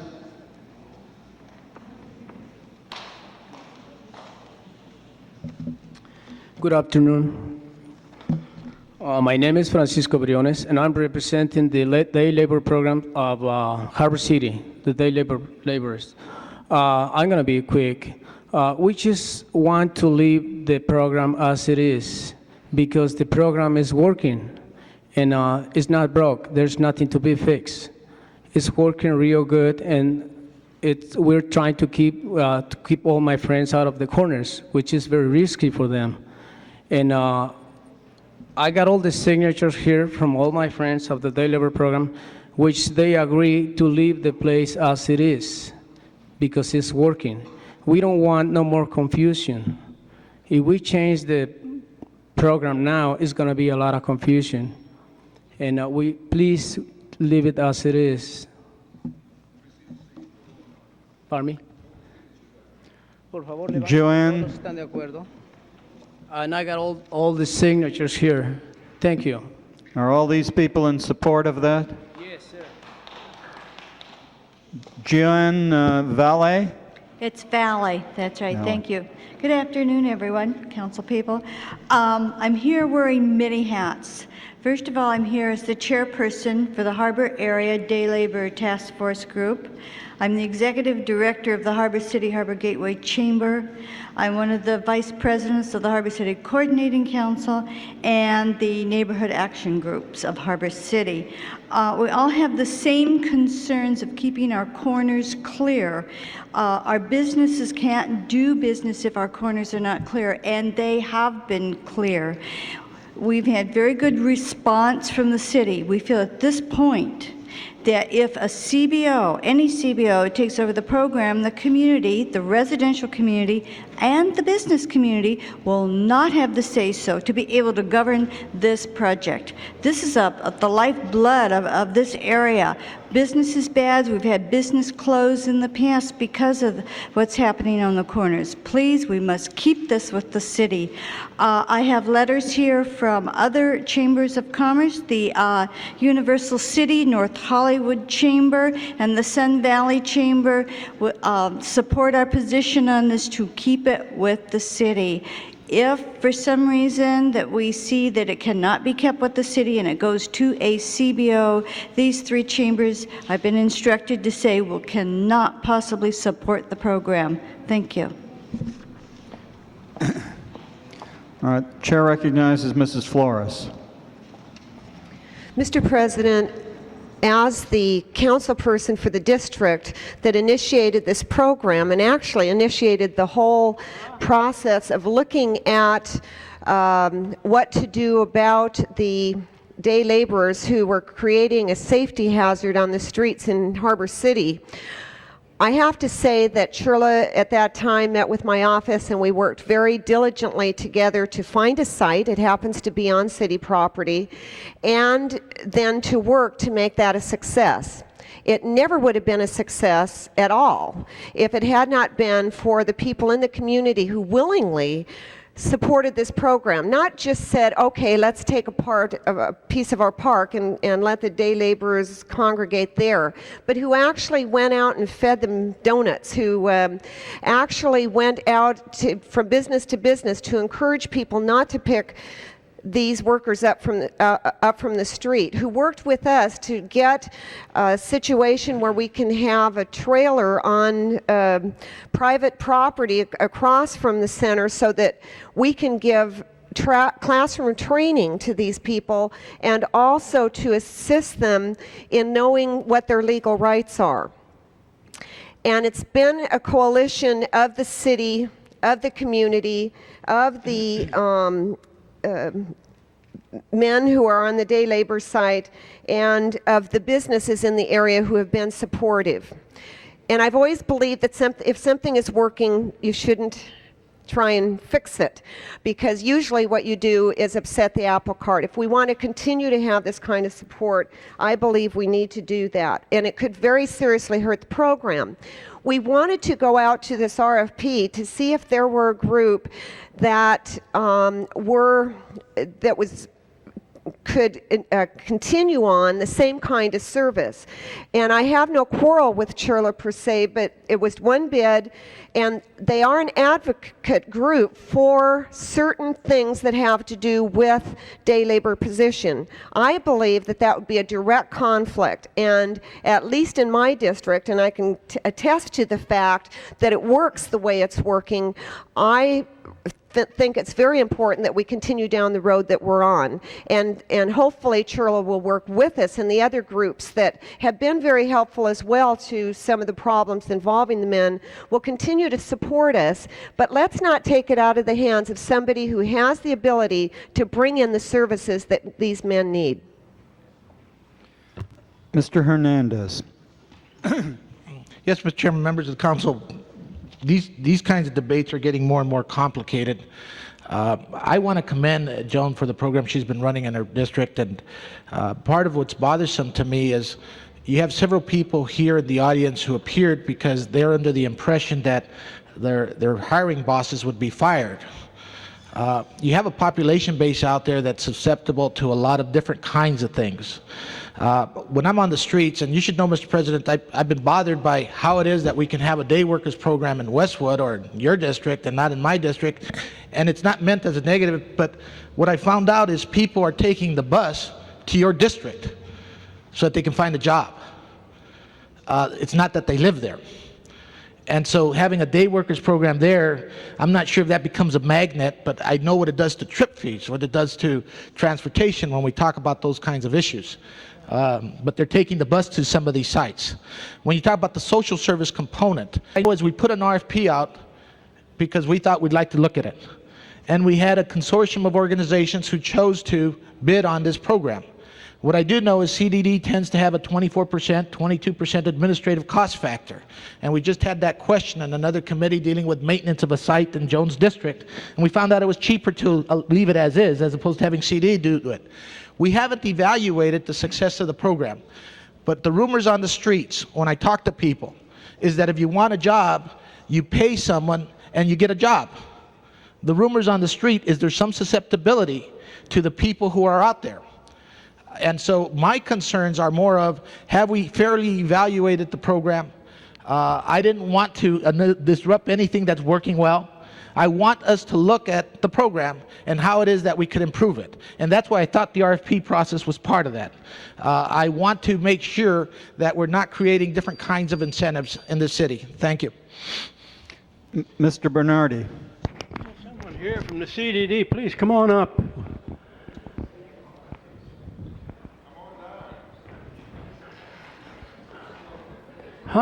When you went out for a citywide proposal, and then there's a difference from San Pedro to North Hollywood, how many bids did you get? The RFP, Sue Flores, Community Development Department, excuse me. The RFP gave preference for a citywide proposal. We received one bid. Well, yeah, see, the problem is that, again, we don't recognize the kind of city we have here. We're not San Francisco, we're not Chicago. We're actually in Chicago. The San Fernando Valley covers the same amount of area that the city of Chicago covers. And if we'd gone out for proposals, it should have been in such a manner that even smaller organizations in the community could have competed as well. But as long as I was really not, I don't know if I was fully aware that you were going out for a citywide, but there was only one bid. And if they're going to go out again, then they ought to be bid separately. The San Pedro site, if this is what you want to do, it ought to be bid separately, be a separate proposal, and the one in North Hollywood. What is that? That must be 40 miles away, at least 40 miles away. So, the program in North Hollywood has been picking up constantly.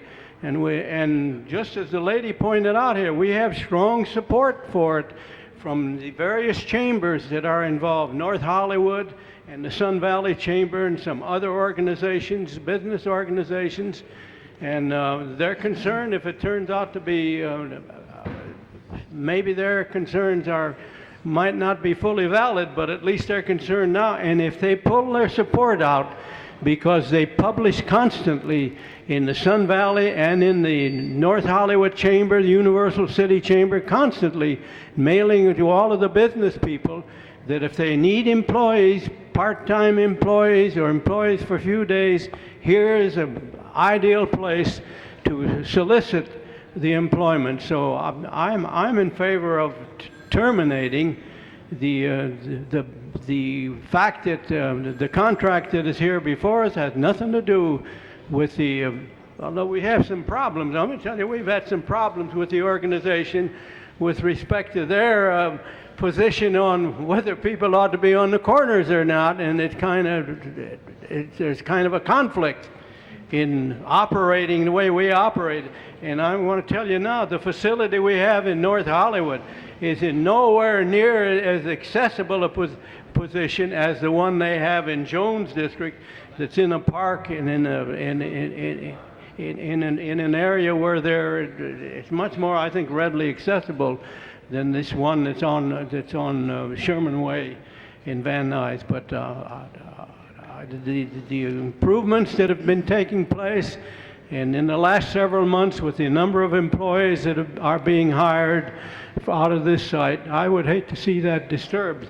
And aren't you considering also, if you're going out, to go out for bids on separate facilities, each facility? There's still only 2 of them in the city. Is that correct? That's correct, Councilman. For clarification, the proposal that was received had 1 umbrella organization and 2 specific organizations. CARECEN would be handling the Harbor City site, and Proyecto Pastoral would be handling the North Hollywood site. If, at this point, if council were to terminate this bid without additional instructions to report back to the council with an RFP, we would simply continue to operate the program. Well, I'd have no problem with you reporting back with some suggestions for an RFP, but my objection is that it ought not to be all in one contract. I think the two of them ought to be, they can bid on both of them if they care to bid on them, but I think there ought to also be other organizations, in particularly Mr. smaller Hispanic organizations, that ought to be able to bid on the Sun Valley and North Hollywood site. Mr. Wax. Maybe you have addressed this while I was doing something else, but my questions are related but of a different nature. Whether they're by contract or whether they're done by the department, I want more of them. Now, I thought we had resources at least for 4. That would have been my understanding, and that there are only 2 in operation. And Mr. Hernandez, the geography is not quite, the demographics are not quite what you think. Mr. Browdy has a portion of Van Nuys, which I represent an area adjacent to it, that has a very great need in the Kester Avenue area, for example, in Van Nuys, of a great need for a program like this. We're having an increasing need in Sunland Tujunga. The need is citywide, and even 4 aren't enough, but I thought you had at least resources for 4. Why don't we, or maybe put another way, when are we going to have the 4? There is budget provided for 4 sites, Councilman. The next 2 council districts in priority order are Council District 11 and Council District 10 for those next 2 sites. Where is the site in 11? Part of the guidelines, if I may, part of the guidelines are that the council office would work to identify the site and that it would be rent-free. Council District 11 has been working diligently to locate a site, and I believe, based on my last understanding, there was a shift from the west side north towards the valley to continue looking. In the Kester Avenue area, Mr. Browdy, in Van Nuys? We're looking all over. There's certainly an enormous need there, and it's a problem shared by all of us. But when would those open? It would be dependent on the locating of the site. That's the linchpin. Would going out to contract or staying with you make any difference with respect to opening the additional 2? I don't believe so. And then what is it going to take to go beyond 4? If the concept is a good one, and I believe it is, both because it's better than the alternative and because it's doing something positive, and we're getting experience, and we just have to be cognizant of the realities, but we need a network of these around the city. We really, really do. So what plans are there, if any, to begin talking about going beyond the 4 for the long range? There are no funds identified to do that, Councilman, at this point. Initially, the program was funded as a demonstration out of general funds. As we are all aware, that became not a possible thing to do, effective a year and a half ago. We then commenced to fund the program under the only grant program that we receive that is eligible, and that is Community Development Block Grant. We are at our public service cap on Community Development Block Grant. We would have to reduce funding for other program efforts. Okay, one last question, if I could, and I'll be concluded, Mr. President. In the CRA areas, where there are, like in North Hollywood, for example, and there are others around the city, in Hollywood, we've come up in some of those CRAs with 1%, not only for the arts, but 1% at minimum for social services. And could not these programs be funded under CRA social service money in CRA project areas? I cannot answer that. Would you look into that? But I certainly will, yes, indeed. Mr. Wax, would you be kind enough to take the chair and recognize me, please? My name up there? I recognize Mr. Chair recognizes Mr. Holden. No, the chair recognizes Councilman Browdy.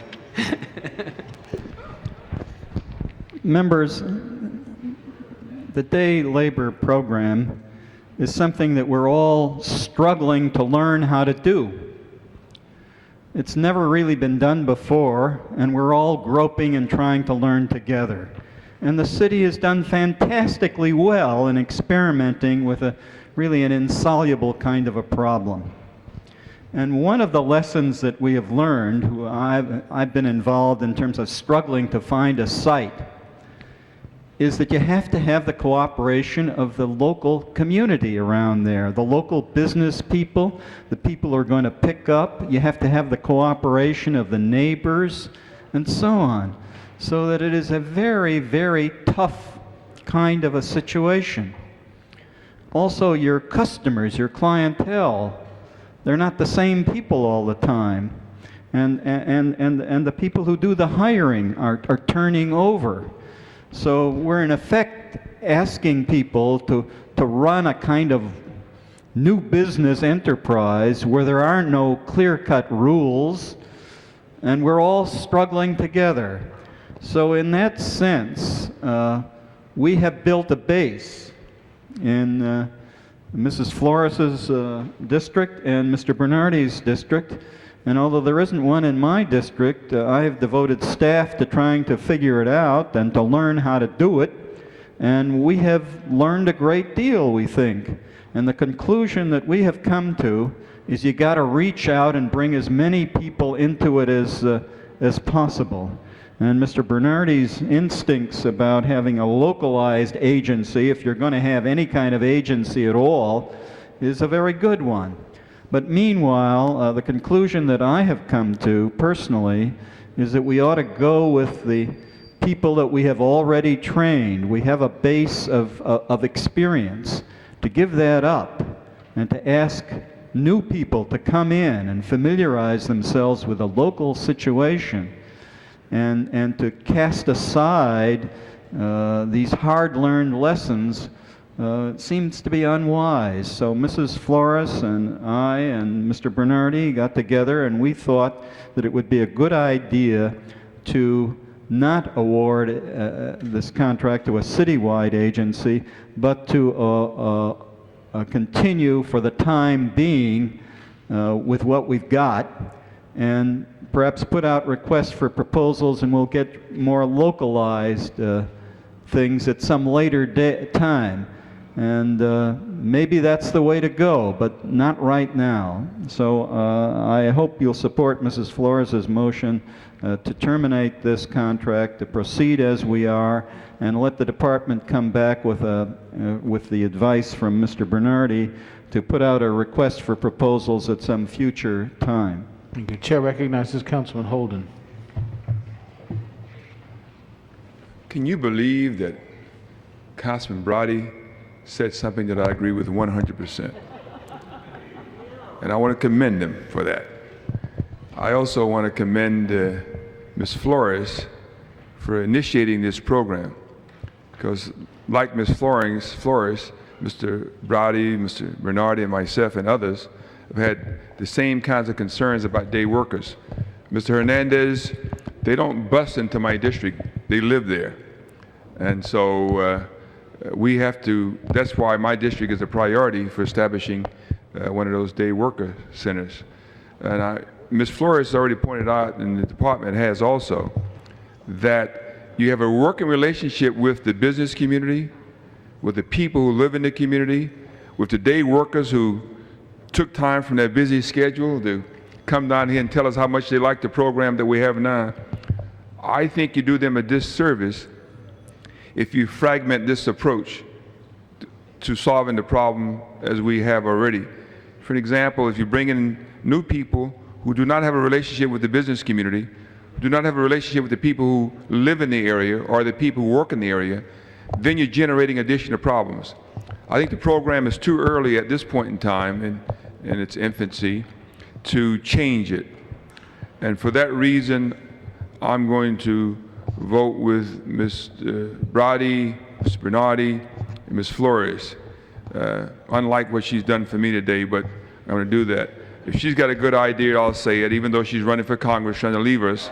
She's got a good idea. Maybe that's why they darn it going to elect her, and we're going to miss her in the South Bay area, but I'm going to vote with you today, even if it means sending you away.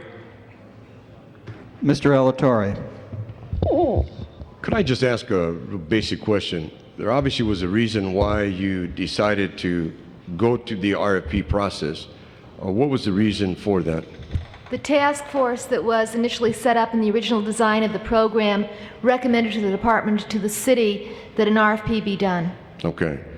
So an RFP was as a result of experience and the decision of the task force that a RFP be done and be let out.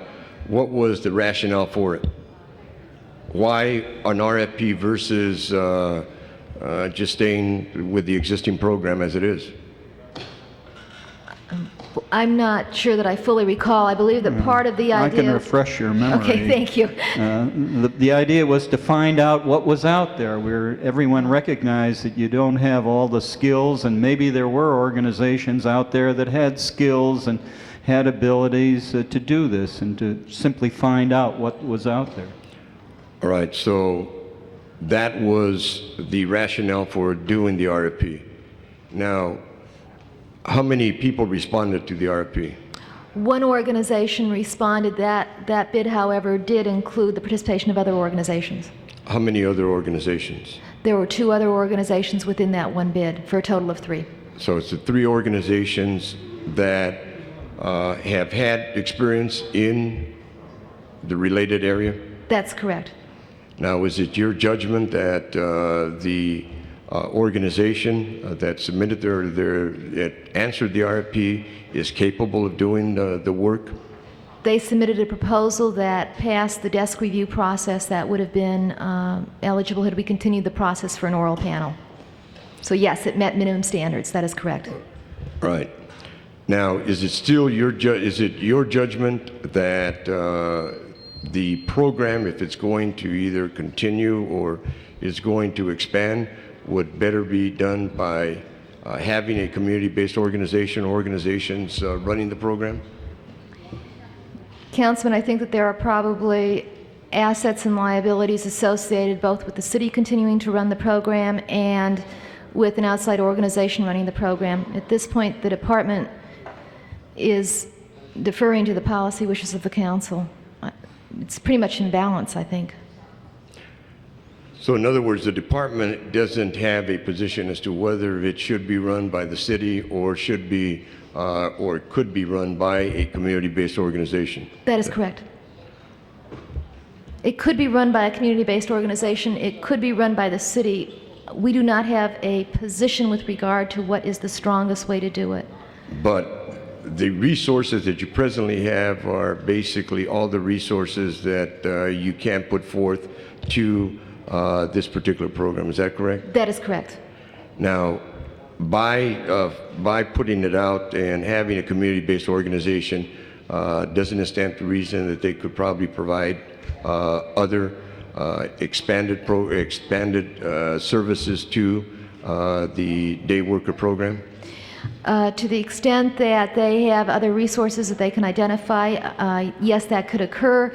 We have also worked with other organizations to bring in services to the site. So. Well, it seems to me that we, and Mr. President, the members, that we have the task force that made the recommendation. What is going to change by sending it back to RFP? There was one respondent representing 3 or 4 organizations. The organization that is involved obviously has extensive background in working with the immigrant community.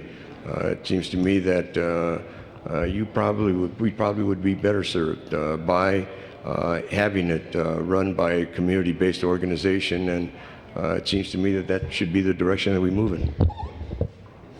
Ms. Galanter. I think that we ought to take a moment to commend and thank the organization that did respond to the RFP. I think one of the lessons we learned is that there are not hundreds of thousands of organizations rushing forward to do this job. And I am frankly delighted that there is such a group, and particularly that it's made up of several organizations. But you know, there is this old question, or this old adage, if it ain't broke, don't fix it. And it seems to me that we have an opportunity here, having heard good reviews, not only from people in neighborhood groups, but from the workers who depend on these sites as a way to get jobs, of the job that CDD has been doing. And I would like to find a way, my preference would be to find a way not to change a system that's working well. If it's working, Good for you for getting the good reviews. Keep it up, do it again, do it more.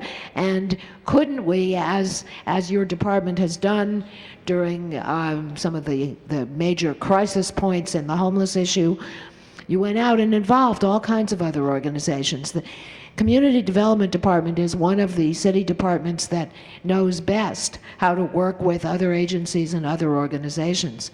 And frankly, we need maximum help on this. We don't need to be picking and choosing. You can help and you can't help.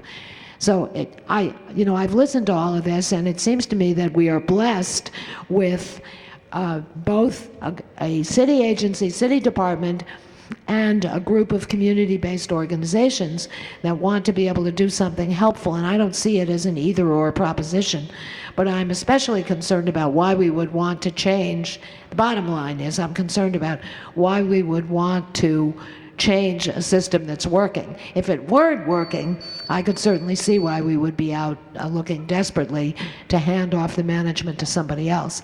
I'd rather see the management stay with CDD and find a role for Chirla and all its component groups that doesn't waste their effort on management, but allows them to expand how we are able to use the sites and the program to the benefit of the people who depend on it.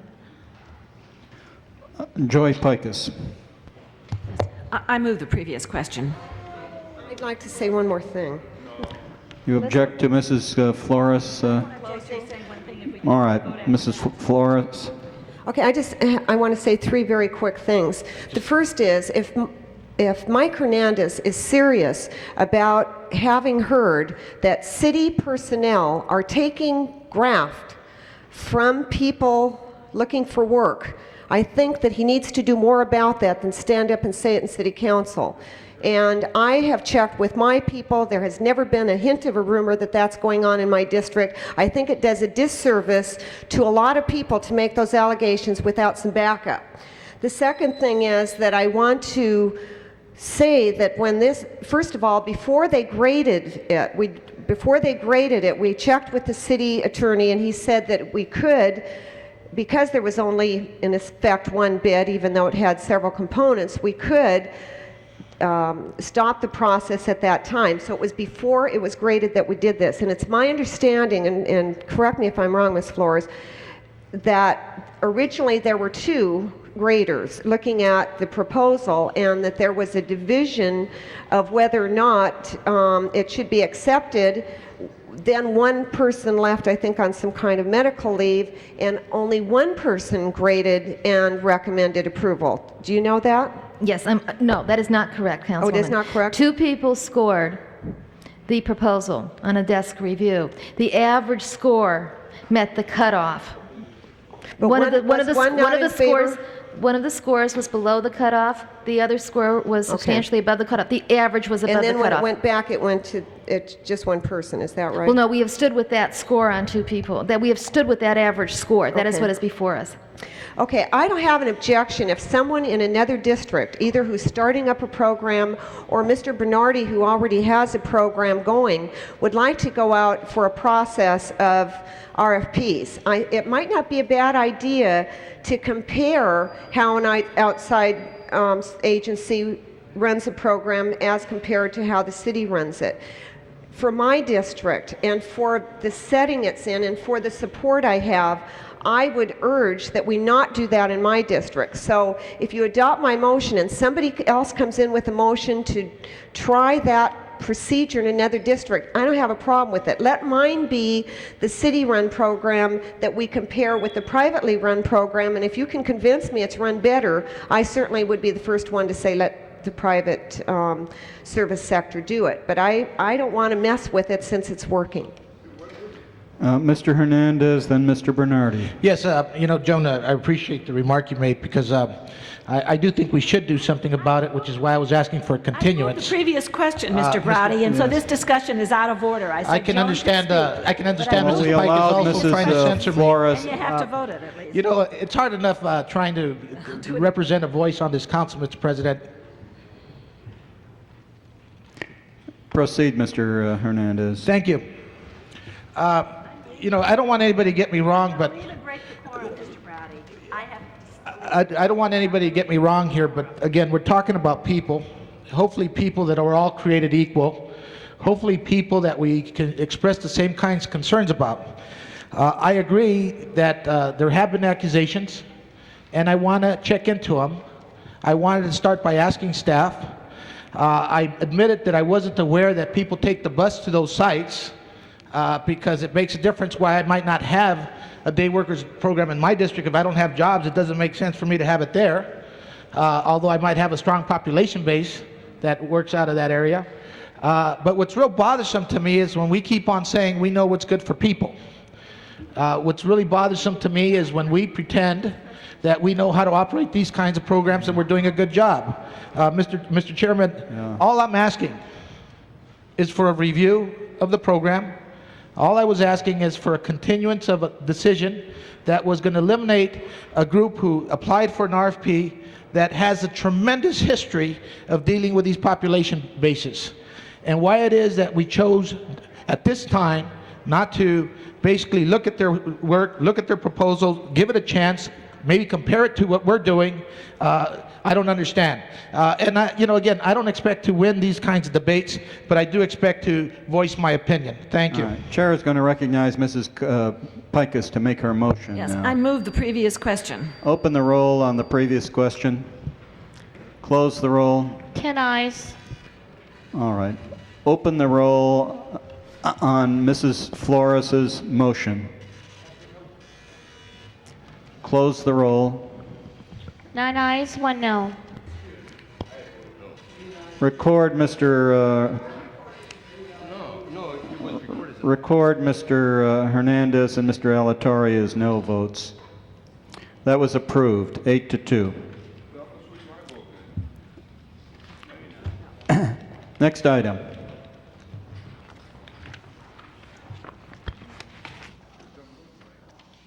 Item 69 was called special. That's a closed session item. You also have items on the desk, Mr. President, excuses should be taken up first. Councilwoman Galanter has requested to be excused. City business, May 1st. That'll leave council with 10 members. A motion is required. Which day? May 1st, Councilwoman Galanter. That'll leave council with 10. You need a motion from the floor to approve. Mrs. Galanter, we're going to have to hold that off because Mr. Ferraro... I counted Ferraro. Oh, you counted Ferraro. Yes. So it'll take us down just to 10? Just to 10. All right. Open the roll on Mrs. Galanter's motion. Close the roll. 10 eyes. That was approved. Next item. Councilwoman Pikus has requested to be excused on June 26th and June 30th, personal business. Both dates meet council policy. Without objection, unanimous vote. And Councilman Ferraro has requested to be excused this week due to illness. Motion is required for Friday. You have Without only 10 objection, members. unanimous vote. Motion for posting and referral. So ordered. Item 69 called special. Mr. President. Which is 69. They are the two closed sessions. I would ask that 69B, Julia Gomez versus Gates, be continued until tomorrow. All right. We'll continue both items and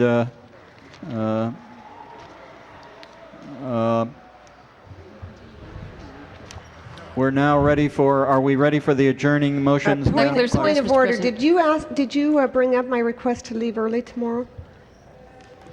Didn't I had a request to leave early tomorrow. That's for Wednesday? Yes. I had a request for you to leave early on the 29th.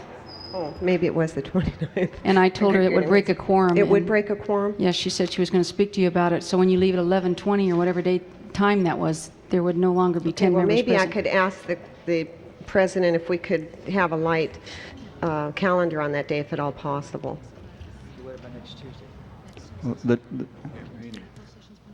All right. Mr. Bernardi? Mr. President, members of the council, Andy Russell was Well, just a moment, Mr. Bernardi. Are we ready for the adjourning motions? All right. We had a public comment period. We'll have the adjourning motions now. Mr. Alatorre. Yes, Mr. President and members, I'd like to adjourn in the memory of Jimmy Lennon, who was a famous, world-famous boxing announcer at the Olympic and probably every conceivable stadium that offered boxing in the country. He passed away yesterday. I'd like to adjourn in his memory and join with Mr. Bernardi on Andy Russell. Mr. Bernardi. A graduate of President, Venice High School, I might add. Members of the council, Andy Russell, for those of us who knew him, you either classify him as a fine singer who happened to play drums or a fine drummer who happened to sing. But on top of all that, not only being a very talented entertainer, he was a very nice guy and unfortunately passed away. Mr. Holden? Right. Mr. President and members, I ask that we adjourn in memory of Ms. Lucille Elizabeth Watkins. She was 95 years old and a longtime resident of the district. We also ask that we adjourn in memory of Chairman Lee Coleman, who before his retirement, he was employed with the City Housing Authority and is a longtime resident of the 10th District also. So he worked for the city for a period of time and retired, and he just passed away. Mrs. Pikus. Yes. Ask that we adjourn in memory of Harriet Blackwell. She'd been an active senior in my district and died at 93. In memory of Barney Mazerow, the father of my friend Art Mazerow. Memory of Dorothy Esther Blaine, mother of my friend Sharon Blaine. In memory of James Blumberg, the son of Lou Blumberg. And in memory of Ruth Mandel, the mother of Norma Ehrlich. And Mr. Burnson asked if I would adjourn in his behalf in memory of Esther Becker, the mother of Erwin Becker, and I will second that for him. Mr. Wax. I'd like the council to adjourn in the memory of James Schwartz, who was a long time practiced law for a long time in the San Fernando Valley and distinguished member of a lot of organizations in the valley, and I'll give the clerk the pertinent information. Mrs. Walters. Yes, I have 4 adjourning motions that Mr. Ridley Thomas has submitted and asked me to read them into the record in his absence. The first is Dr. James Zumberg, who was the ex-president of USC. Now, all council members. Retired in March 91. The second is Marjorie Faye Woods, who passed away Saturday, April 11. Marjorie Faye Woods was the mother of Don Jackson, former Hawthorne policeman. Rosie Mitchell, who was a resident of the 8th District, passed away April 8th. And finally, Ms. Victor V. Green, resident of the 8th District, passed away on April 9th. Call the roll.